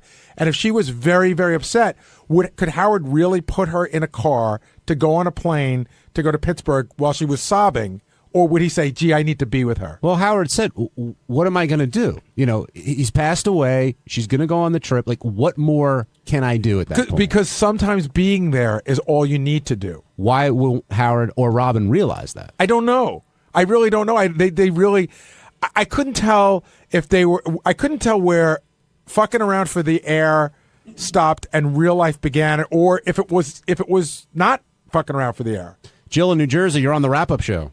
Hi, it's Jill from Jersey.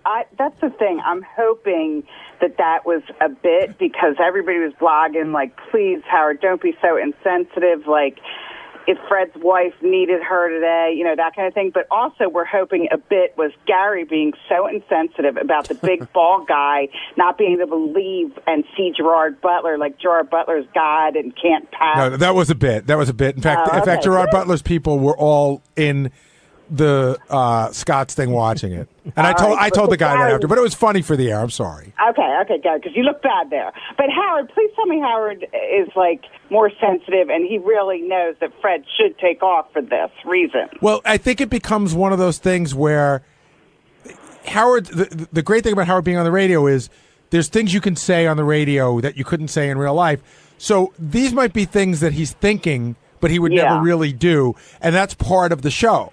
So if he's talking about it, he might be, maybe he's thinking that. I'm sure a lot of people have thought about that stuff like that. Like, oh my God, you know, it's my brother-in-law's mother. Why do I have to go? Well, it's real, and it's is insane. What? It is. His work ethic makes me nervous. Like, I could never work for him. Like, I take at least one day a month off. Why? But because I had mental health day or whatever reason. See, that attitude would not fly here. God, does he have that? Jackie used to use that term all the time, and that is not a term that should ever be used here. And a all mental my health coworkers do it. We all do it. We're You're like, all lazy. why are you out? See, we all do it.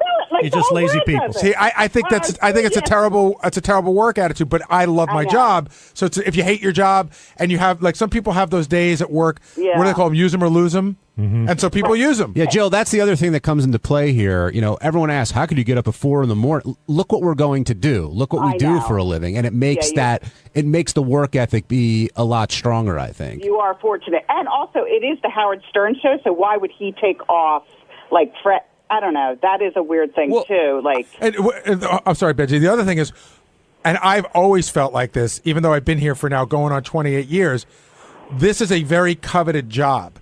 There are many people behind me who would like to have it. I am not going to be Wally Pip and take a fucking day off and let Lou Gehrig step in. Thanks, Joe. But Gary, I can't believe that after all this time, and I'm not saying it's a bad thing, but you still feel that way. But it's just, I don't really think that if I take a day off that someone's going to take my job. But I do feel that if you do too many things like that, you start to become less valuable. I still feel that way. Like he goes, well, Jesus, you know, I don't know. I never feel like the job is a given. I'll tell you, I've said this before on the air. I always thought that I had a great work ethic. The thing that sent me into, like, hyperdrive was when Letterman fired Bob Morton. And I thought to myself, there's a guy who probably thought he could never, ever be fired. I know I thought he would never be fired. That, to me, it looked like he was doing a great job. And I remember thinking, if he could be fired, I could totally be fired. And I was working hard, and I just started working even harder. Now, you know this is going to get back. You know this is going to get back to Fred, with one way or the other. How do you think he'll react? I don't know. I wonder. You know, the problem is, if Fred listens to it, I think that he can sort of hear that there's some humor in there. But if somebody tells Fred about it, that's the worst thing about the show. We've said over and over. Even a publicist will call me and go, "What you did about so and so today was horrible." I was like, "Did you hear it?" They're like, "No," and I was like, "Well, it wasn't done as vindictive as somebody's making it sound." But if Fred hears about it and someone tells him about it the wrong way, it could upset him. Sal, would you have taken off if you were in a similar situation with family? Yeah. If my in-laws passed and my wife was really upset, certainly, in that case, yes. But again, it has to be somebody really, really close, and it has to obviously affect my wife tremendously. Now, Gary, would Sal get the same treatment that Fred's getting? I don't think so. I don't either. I think that Fred and Robin would get the treatment they got today. I would be able to get away with it, but I would get a lot of shit when I came back for the purposes of the air. Right. And then after that, I think it would be No, they got to be here. You agree with that, Benji? That would Sal get more shit or less shit? Yeah. I think it would be less. I mean, I think it wouldn't be as focused on as it was today. I don't think Howard would say a thing at all. I think I think he would let one day slide, and then if it got to more than one day, like, what's going on here? Would you agree with that, Gary? Maybe. It depends. Or he might say, but he might verbalize to me, why does Sal have to be out today? Yeah, we're getting away from the fundamental question, which is why are you choosing to be out instead of being at work? And I don't know. I mean, I was surprised at how far Howard and Robin both pushed it. I really was. It didn't strike you at all? Well, I think Howard does have an amazing work ethic, but also here's the difference between Howard and anyone else. Right. Is Howard can deal with it. Any emotion he has, he can deal with it as the show happens. Now, he might not feel that way as much as I think that he should be able to feel that way, but he can respond to how he's feeling on the air. There's also a difference to any one of us being out as opposed to him. Of course. If he's out, there's no show. Without any one of us, the show goes on. Right. But I've had the situation happen twice, and thank God it was during a break, so I was able to deal with it, and put my full energy into helping the person I was worried about. But God, I mean, I can't imagine not just helping someone, but going through the emotion of if you had to deal with something like let's say, God forbid, Fred lost someone. I'm sure he cares just as much as Allison does, but I'm sure it's also different. But God forbid someone lost their wife or kid or something like that. How could you do that and do your job also? Well, the question came up later: if Gary or Fred or Robin passed away, would the show go on the next day? See, I think it should. That's the case. Howard said no. Well, we wouldn't, an honor.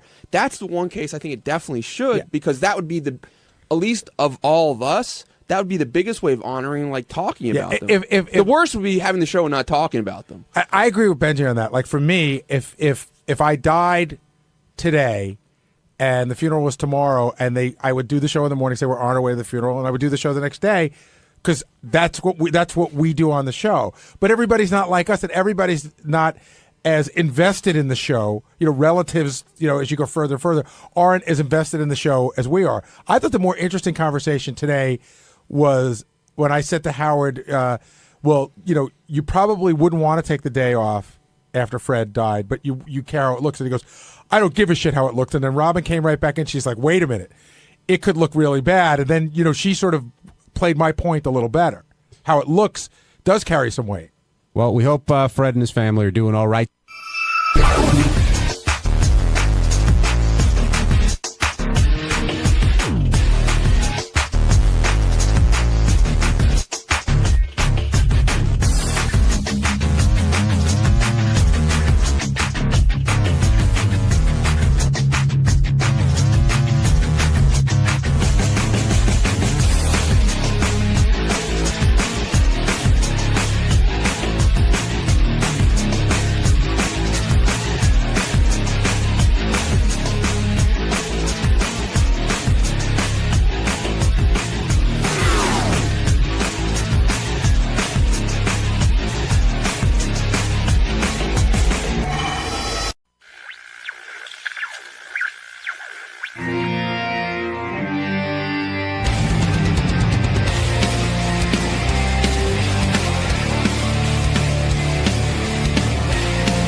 Let's go to Gary, page 1. So the guys took a phone call. They took some old clips from a phone call with an old phony phone call with Blue Iris and recycled them to make a new phony phone call. They said they've been working on this for 3 Christmases in a row, and they finally got one. Wow. So it's right there. A lot of backstory. Exactly. Is it funny, though? It's for you to decide. All that work for nothing. There's a new show airing on Howard TV. It's Rachel Fine. She goes around, and it's kind of an interesting show. They take all the questions from listeners. Let's say if Robin was the guest on the show, on the Rachel show, or Sal was, in this case, the guest, and they go over and they ask Sal all the questions that listeners might have. Mm-hmm. And in answering yesterday, you got to hear this. I was watching the show, and Sal He is an amazing guy. And keep in mind, the man was a stockbroker and had to deal with numbers. I mean, listen to this. This is just remarkable. Here's Sal talking to Rachel Fine on the new show. You know, there are a lot of great prank calls that we just can't play. People say no, and that's it. No is no. Everything that we do, we get a consent for. And if we don't get the consent, we can't play it. What percentage doesn't make it through? I would say lately it's been like 40-70 in our favor. About 40% does not make it through. 40%. Do you recognize that 40 plus 70 is more than 100? Oh, my God, I just realized that. I'm not- 40-60. 40-65, yeah. 40-65. It says here the Rachel Fine series is on HowardTV.com. Oh, so what does that mean, guys? Explain. I thought it was Howard TV.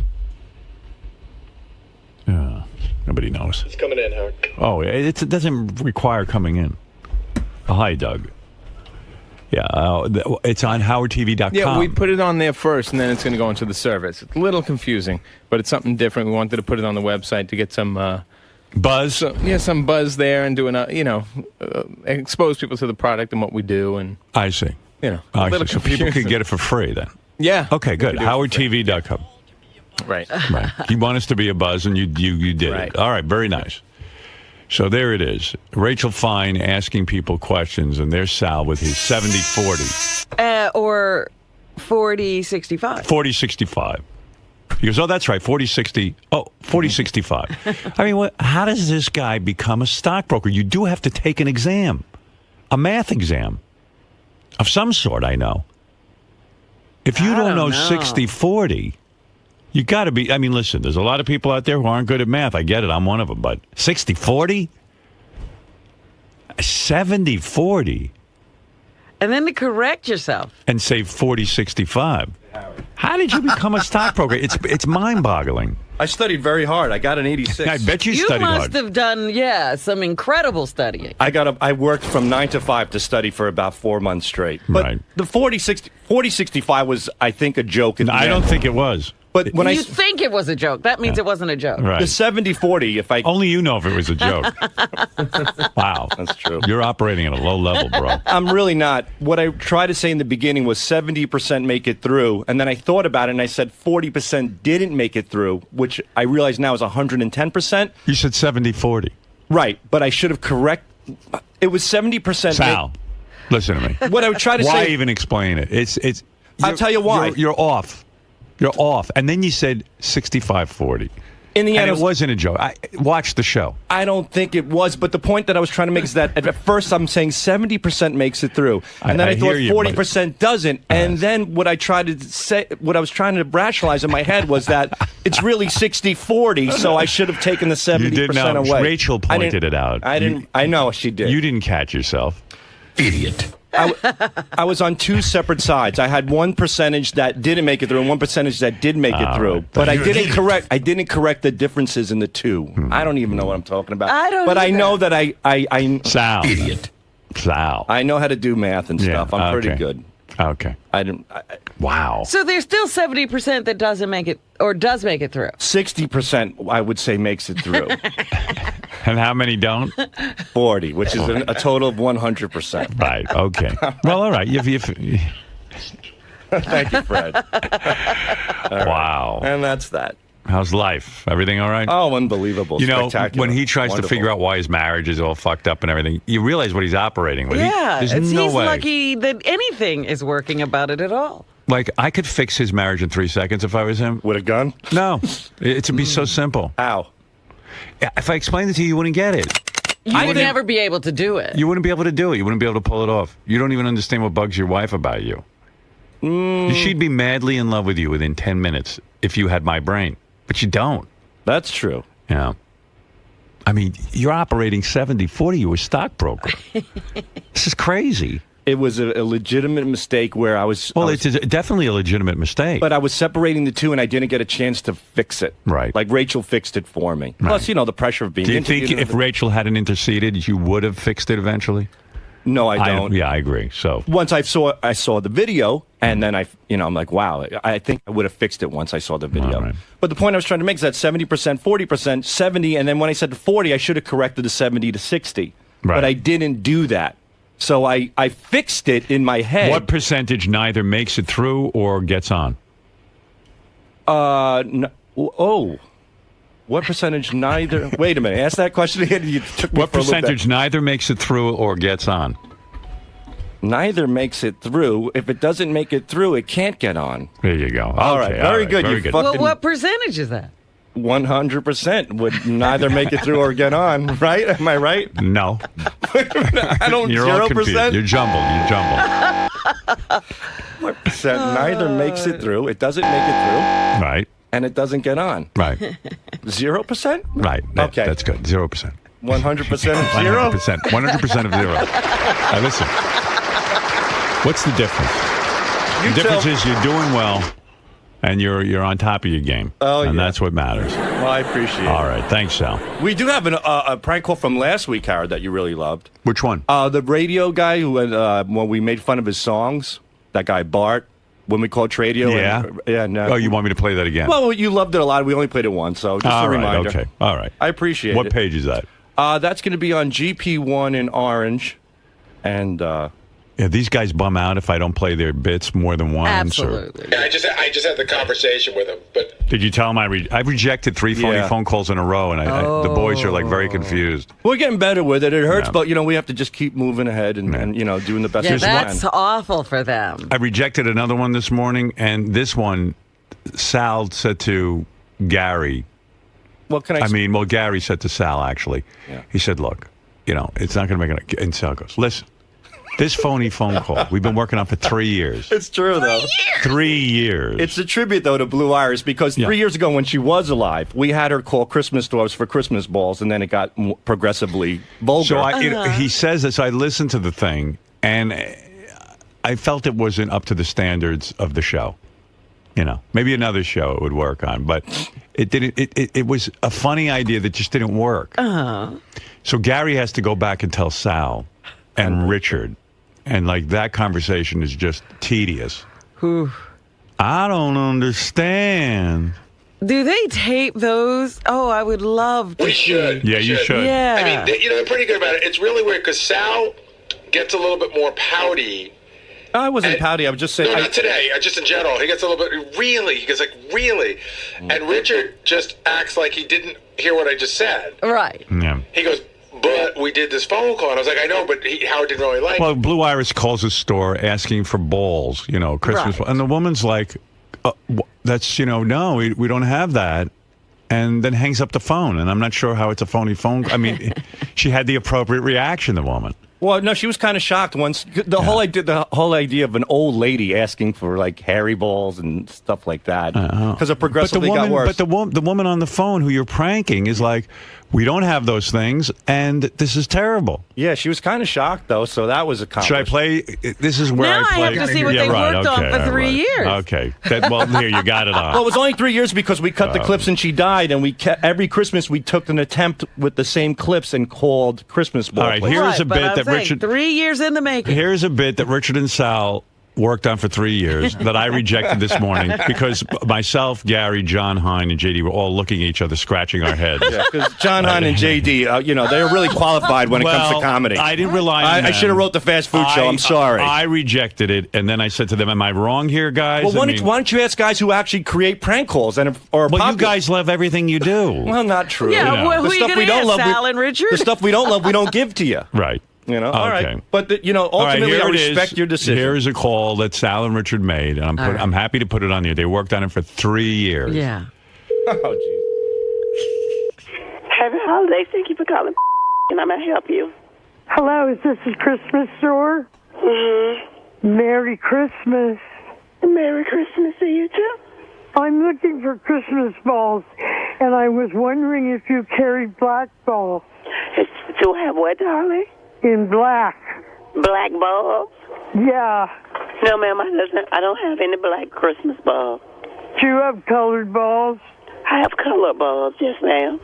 If I come down to the store, can I see the balls? Yes, you can come down to the store and see the balls, baby. Come on down here and see them. Okay. Do you have hairy ones? Hairy? What do you mean, hairy, baby? Do you have hairy balls? Oh, my God. No, ma'am. I never seen a hairy ball before. Who do Jesus, really? Do you have saggy balls? Have what? Do you have saggy balls? Oh, my God, really? Do you have any that shoots cum? Do they shoot cum? Who is this?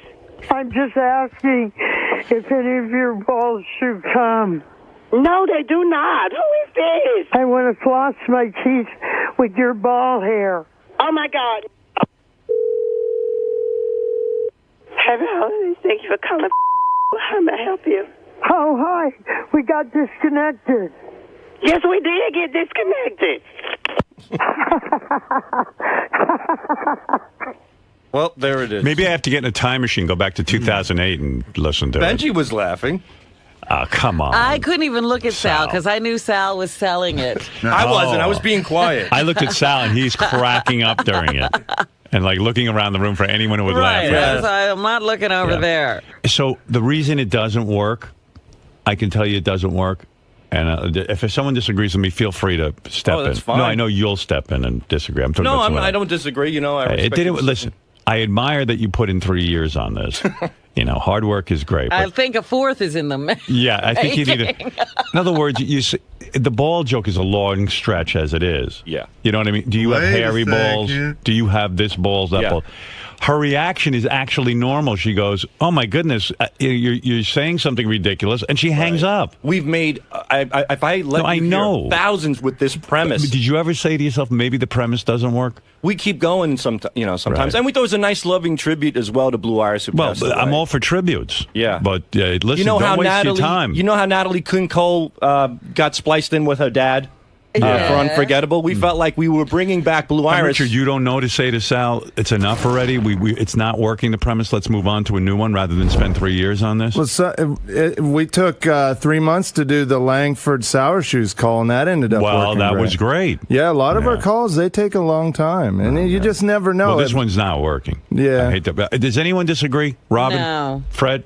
You know, I was actually trying to like it because I know how hard these guys work on Listen, it. I want to But like it. But the squawky voice with the woman was, Right, that was also a very problem. disconcerting. That was Yeah. strike one. Mm-hmm. Strike two, it was basically the same joke all the way through. The only time I was sort of moved when she had a little emotion and said, Jesus. Right. But that's not enough to carry the whole thing. Listen, I'm going to tell you something that I've learned with this photography. If you take all of the pictures you ever take and you put them up and you say to someone, hey, evaluate my photography. And the person will look at it and say, and look at your 10 best pictures. They go, wow, you're a great photographer. Then you show them your 10 okay pictures. They go, oh, you're pretty good. Then you show them some more pictures that aren't so great. And then they go, by the end they go, you're a shitty photographer. You know, gee, you're not so good. Mm-hmm. So what do photographers do? They only show their greatest work. See, that's what I'm trying to do with you guys. Right. You guys have many stellar A-plus phony phone calls and funny bits. It would be a disservice to you. Right. I'm trying to play save you. that among your greats. But people go, Richard and Sal are geniuses. You know why? Because I'm a genius. I make sure your shitty material doesn't go on. I'm an editor. But the thing we worry about... Look at me. Don't talk so much. Okay. I want to know what he worries about. I'm your secret weapon. Yes. I edit your material, and I say, look at these two geniuses. Now, what do you worry about? Robin wants to know. The thing we worry about is sometimes it takes a little bit to get a really good call, and we don't want you to think that we're not doing anything Listen back to there. me. Listen to me. Sometimes we'll turn in something mediocre so that you know that we're working. Now you've been honest. This is the first time you're honest with me. Never turn in mediocrity to me because it makes you seem mediocre. But we want you to know that we're working. I know you're working. Turn it in when it works. Don't turn in shit like that. But So you knew that was bad. I knew. loved it. Me and Sal were dying laughing Sal and I. when we were doing these. No, Sal you and were I, not I mean. dying laughing. That would say that you're something very, very wrong with you. They were not dying laughing over that. You weren't. Sal, you weren't dying laughing. It was we were having so much fun doing the calls. Right. It was very, It is very fun. funny. The process is fun. It was hilarious. You have a fun job. We were dying laughing. But and be like the great photographer. Let me tell you something. Sure. Richard Avedon was one of the great photographers. He didn't show you every picture he made. Mm-hmm. He probably took some shitty pictures. But he only showed you the good ones. He knew which ones were good. Ansel Adams was good, too. Ansel Adams, very good. I have Why one. was he so great? Did he show you everything he took? No. Smart. Sat down. He said, let me take my best shit and show it around. But you got to know what your best stuff is. If you think everything you do is the greatest, then you're never going to be a great. You know, I remember one time, Howard, you said about Jackie Gleason when they found the lost 39 episodes. You said there's a reason why he buried them. They were shit. That's and right. they were. And the original Honeymooners were phenomenal. He knew the great ones. Well, I hope you So go you're on our Jackie Gleason. and burning those tapes because you don't want anybody to find the bad one. The reason you work here is because I like you too, and I think you're funny Thank you. guys, okay? Thank you very much. It's not an issue. You've been here long enough, you know that. When you give me the shitty material, that's fine. Give me everything you do. But when I reject it, understand why I'm doing it. We do. I do. This show has integrity. When we put something on there, we're saying this is funny. Robin, you understand my point? I do. I Okay. think it's a very fine one. Right. And I didn't know they were doing this kind of crap. there's a guy named Scott Kelby. You ever hear that name? No. All right. He's a photographer, and he gives lectures on photography. And that was his point.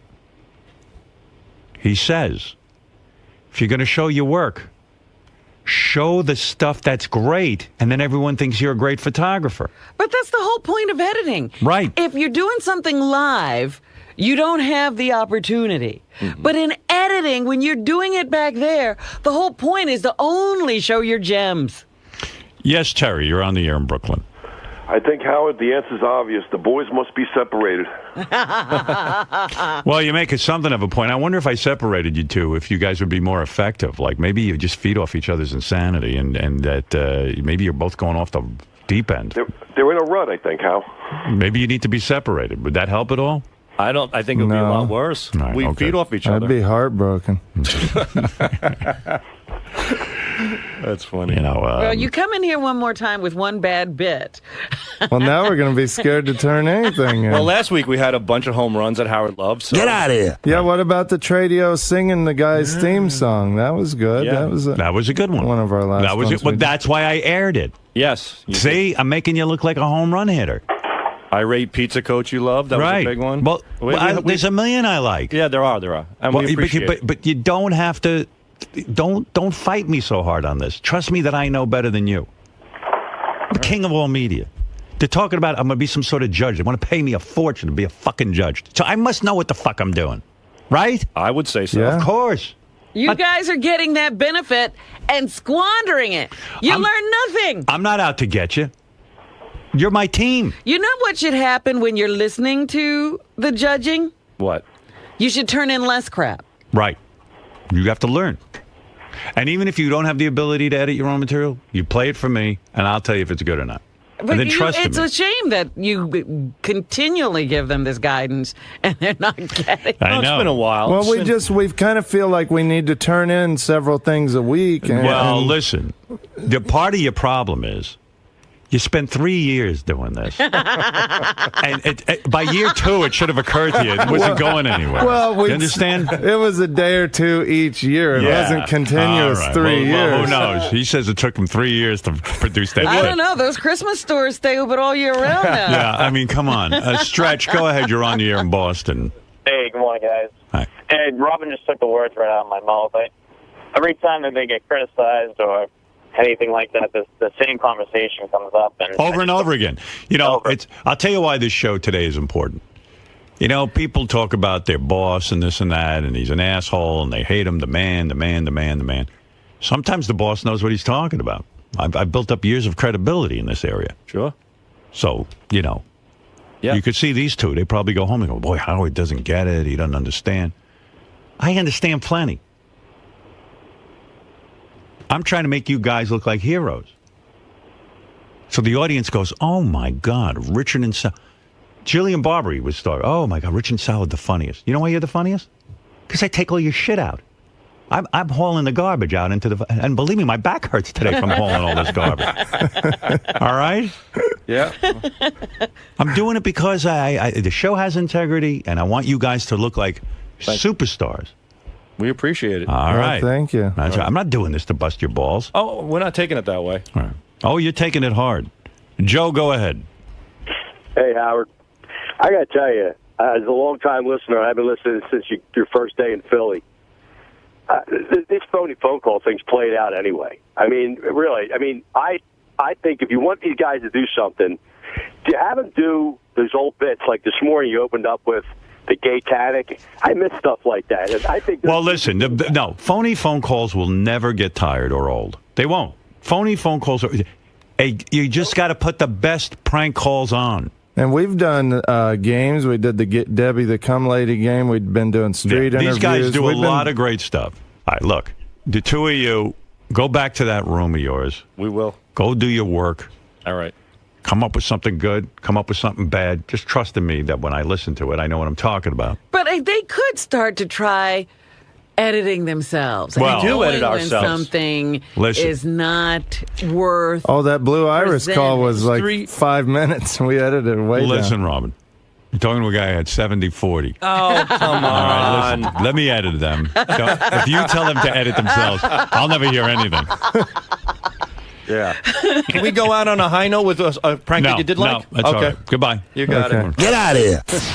Sal. And that's that, folks. Yes. Something like that can really take the wind out of one's sails. I mean, well, I don't have sails. I have arms. but I've heard Howard say before, where have the boys been? It seems like it's been a while since anything's come out of that room. Right.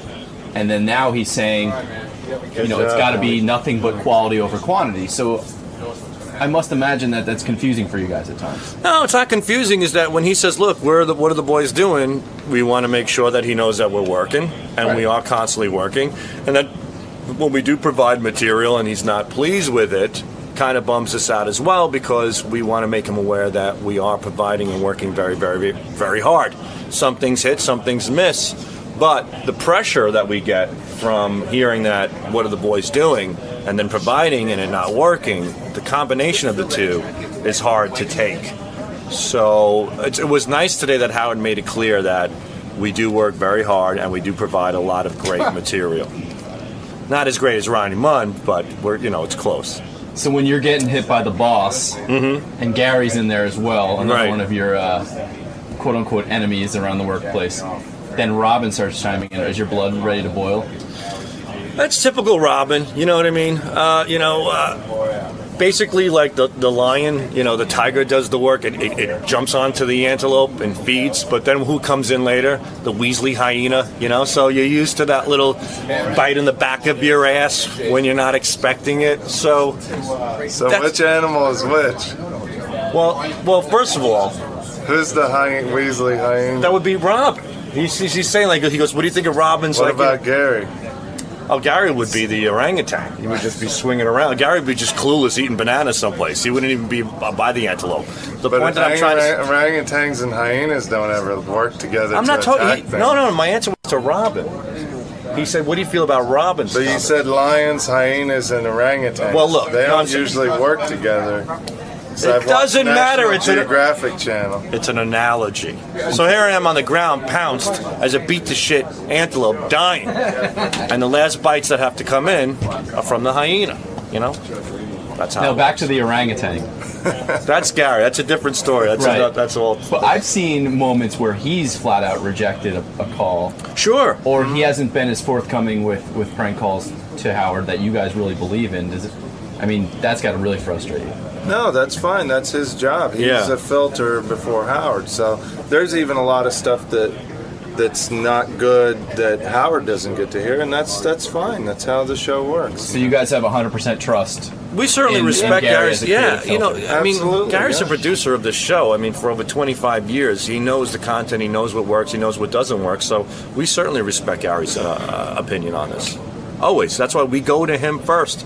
Gary listens, and a lot of times he gives us good constructive criticism as well on editing and stuff like that. So Gary certainly is a help when it comes to this stuff. Gary, he'll come in and say to cut parts down and stuff, and then it works. And so it's great to have that other ear there. And you always refer to people you respect as orangutans, too, so that's very consistent. Well, Sal said that. Again, he's worked here for 25 years. If he hasn't been referenced to as a monkey, then what the fuck am I talking about? So now what? Just back to the lab? That's it. Keep grinding away? Yeah, of course. All right, you two. All righty. Back to that phony phone call grind. Here we go. The old 9 to 5. Yep. Casey's downstairs. What do I do? Do I let him up? Is he? You have to wait to talk to Howard. Is he? Yeah, you gotta wait to Howard. But is he on the lam? Like, didn't he just get arrested? I said, I go, dude, weren't you just in LA like yesterday? He goes, yeah, I'm in town for the Turkey Bowl. You know what I'm saying? I'm like, I'm supposed to know what the fuck that means. The Turkey what? The Turkey Bowl. So I spoke to him on the phone, and I was like, all right, give me like 15 minutes. I'm running around doing a bunch of stuff. So the visitor center called again already, like he wants to come up. Right. I got to wait till a break. Okay. To talk to Howard, but we'll probably have him up. So if we do that, I'll just tell you to go down and get him. But in case somebody calls you, and tells you, I just got to keep, I got to wait to make sure Howard wants him up. Okay. Because if I let him up and Howard doesn't want him up, how am I going to get rid of him? Right. Now, do you want him searched before he comes in? Absolutely. 6 weeks ago. Hey, Gary. What's going on downstairs? Can you just set up for us? Yeah, Casey called. Somebody called from downstairs that Casey was here. I said, can't possibly be Casey because he just got arrested yesterday, my understanding. But I put him on the phone, and it was Casey. So what are you doing? He says, oh, I'm in town, so we're bringing him up. I didn't really get into too much of what happened. I just bring him up and let Howard talk to him. What are you anticipating, given his past and? A lot of excuses. It was an accident. I don't know. Maybe he'll come up and say, you know what, I was fucking drunk and I'm out of control and I need help. Or maybe he'll say, it wasn't what it looks like.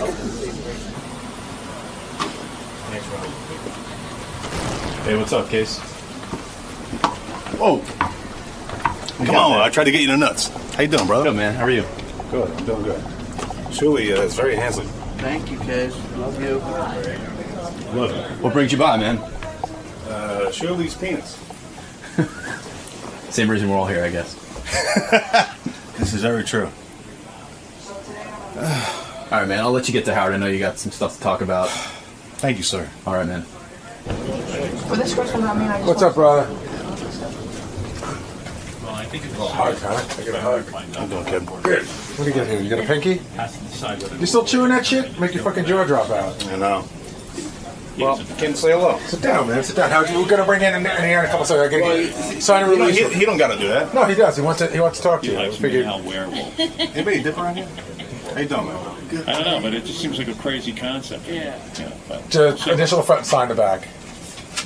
So what's going on? Oh, it's a little slice of heaven looking for God's mercy. What does that mean? Isaac, you're on there. We'll take a couple of phone calls. I love Bruce. And maybe I'll play you medicated. Orange meat? Come on, Gar. You were never a Spriggs fan. You're a Henry Rollins guy. Yeah, man, but I know what you're talking about, finally. Like you're in this because you weren't at a Bruce when you were here. I can't imagine making. What's your favorite song? One Step Up. It's a good one. Somewhere along the line. It's a good one. You know you love that's no, we talked about that. I mean, the Tunnel of Love, that album. He was I put that's in my book. Are you kidding? The opening quote is from a song from Tunnel of Love. When you put song? Fat Man Sitting on a Little Stool? No, way too violent. It's from I don't know how. Brilliant Disguise. Don't tell me what it is. I never read the book, but I'll tell you what it is. It's the last line of the song. You're looking at me. No. God have mercy on the man that doubts what he's sure of. Yes, I do. Hey, let me let him know that you're here. Please don't do that. Just to do what? Dylan, I want to talk about Bruce with you. But wait, are you here to come on the air? Because that's what I was here just you know what? It doesn't even matter. That's cool. Do you want to talk on the air? I don't care. I assume that maybe it's crazy. I assume that you came by. Nothing to promote, man. I'm just hanging. But I guess they want to ask you about what happened about you getting arrested last week. Are you up for talking about that? I don't give a I mean, they talked about it already, but I mean, yeah, no. Well, let me. That was the best jail ever. What did you get arrested for? Last one, DW. And were you? Speaking of, do you have some vodka in here? I don't have any. I'm sorry. You want to get the shakes? What's your story? What's going on here? Last time you called us, you were in Bellevue, right? It was like a month ago. No, I think I was watching my friend's dog. Kind of the same thing. But you know who's a good dude? That David Arquette. Real good guy. He's really a good guy. Wait, you hooked up with him and he... Yeah, no, he's a good guy. And what is he doing for you? Well, Do you think what they're reading is true? Apparently he was crazy as well. Right. But what's he doing for you? Like, did you speak to him off the air? Yeah. Oh, you did? Yeah. He called you off the air? Yeah, no, he was real nice. What are you doing for yourself? I think I got the asthma, I don't know. What are you doing for yourself to get better? Did something good. Oh, I just did a commercial. No, what are you doing for yourself mentally to get better? Looking for God's mercy. This is how it goes. So where do you live? Wherever I am is home. So are you at your mom's house because you're in New York? I was in California. Right. I just came back and So as a for instance, when did you get into New York from LA? A day and a half ago. So how do you pay for that ticket?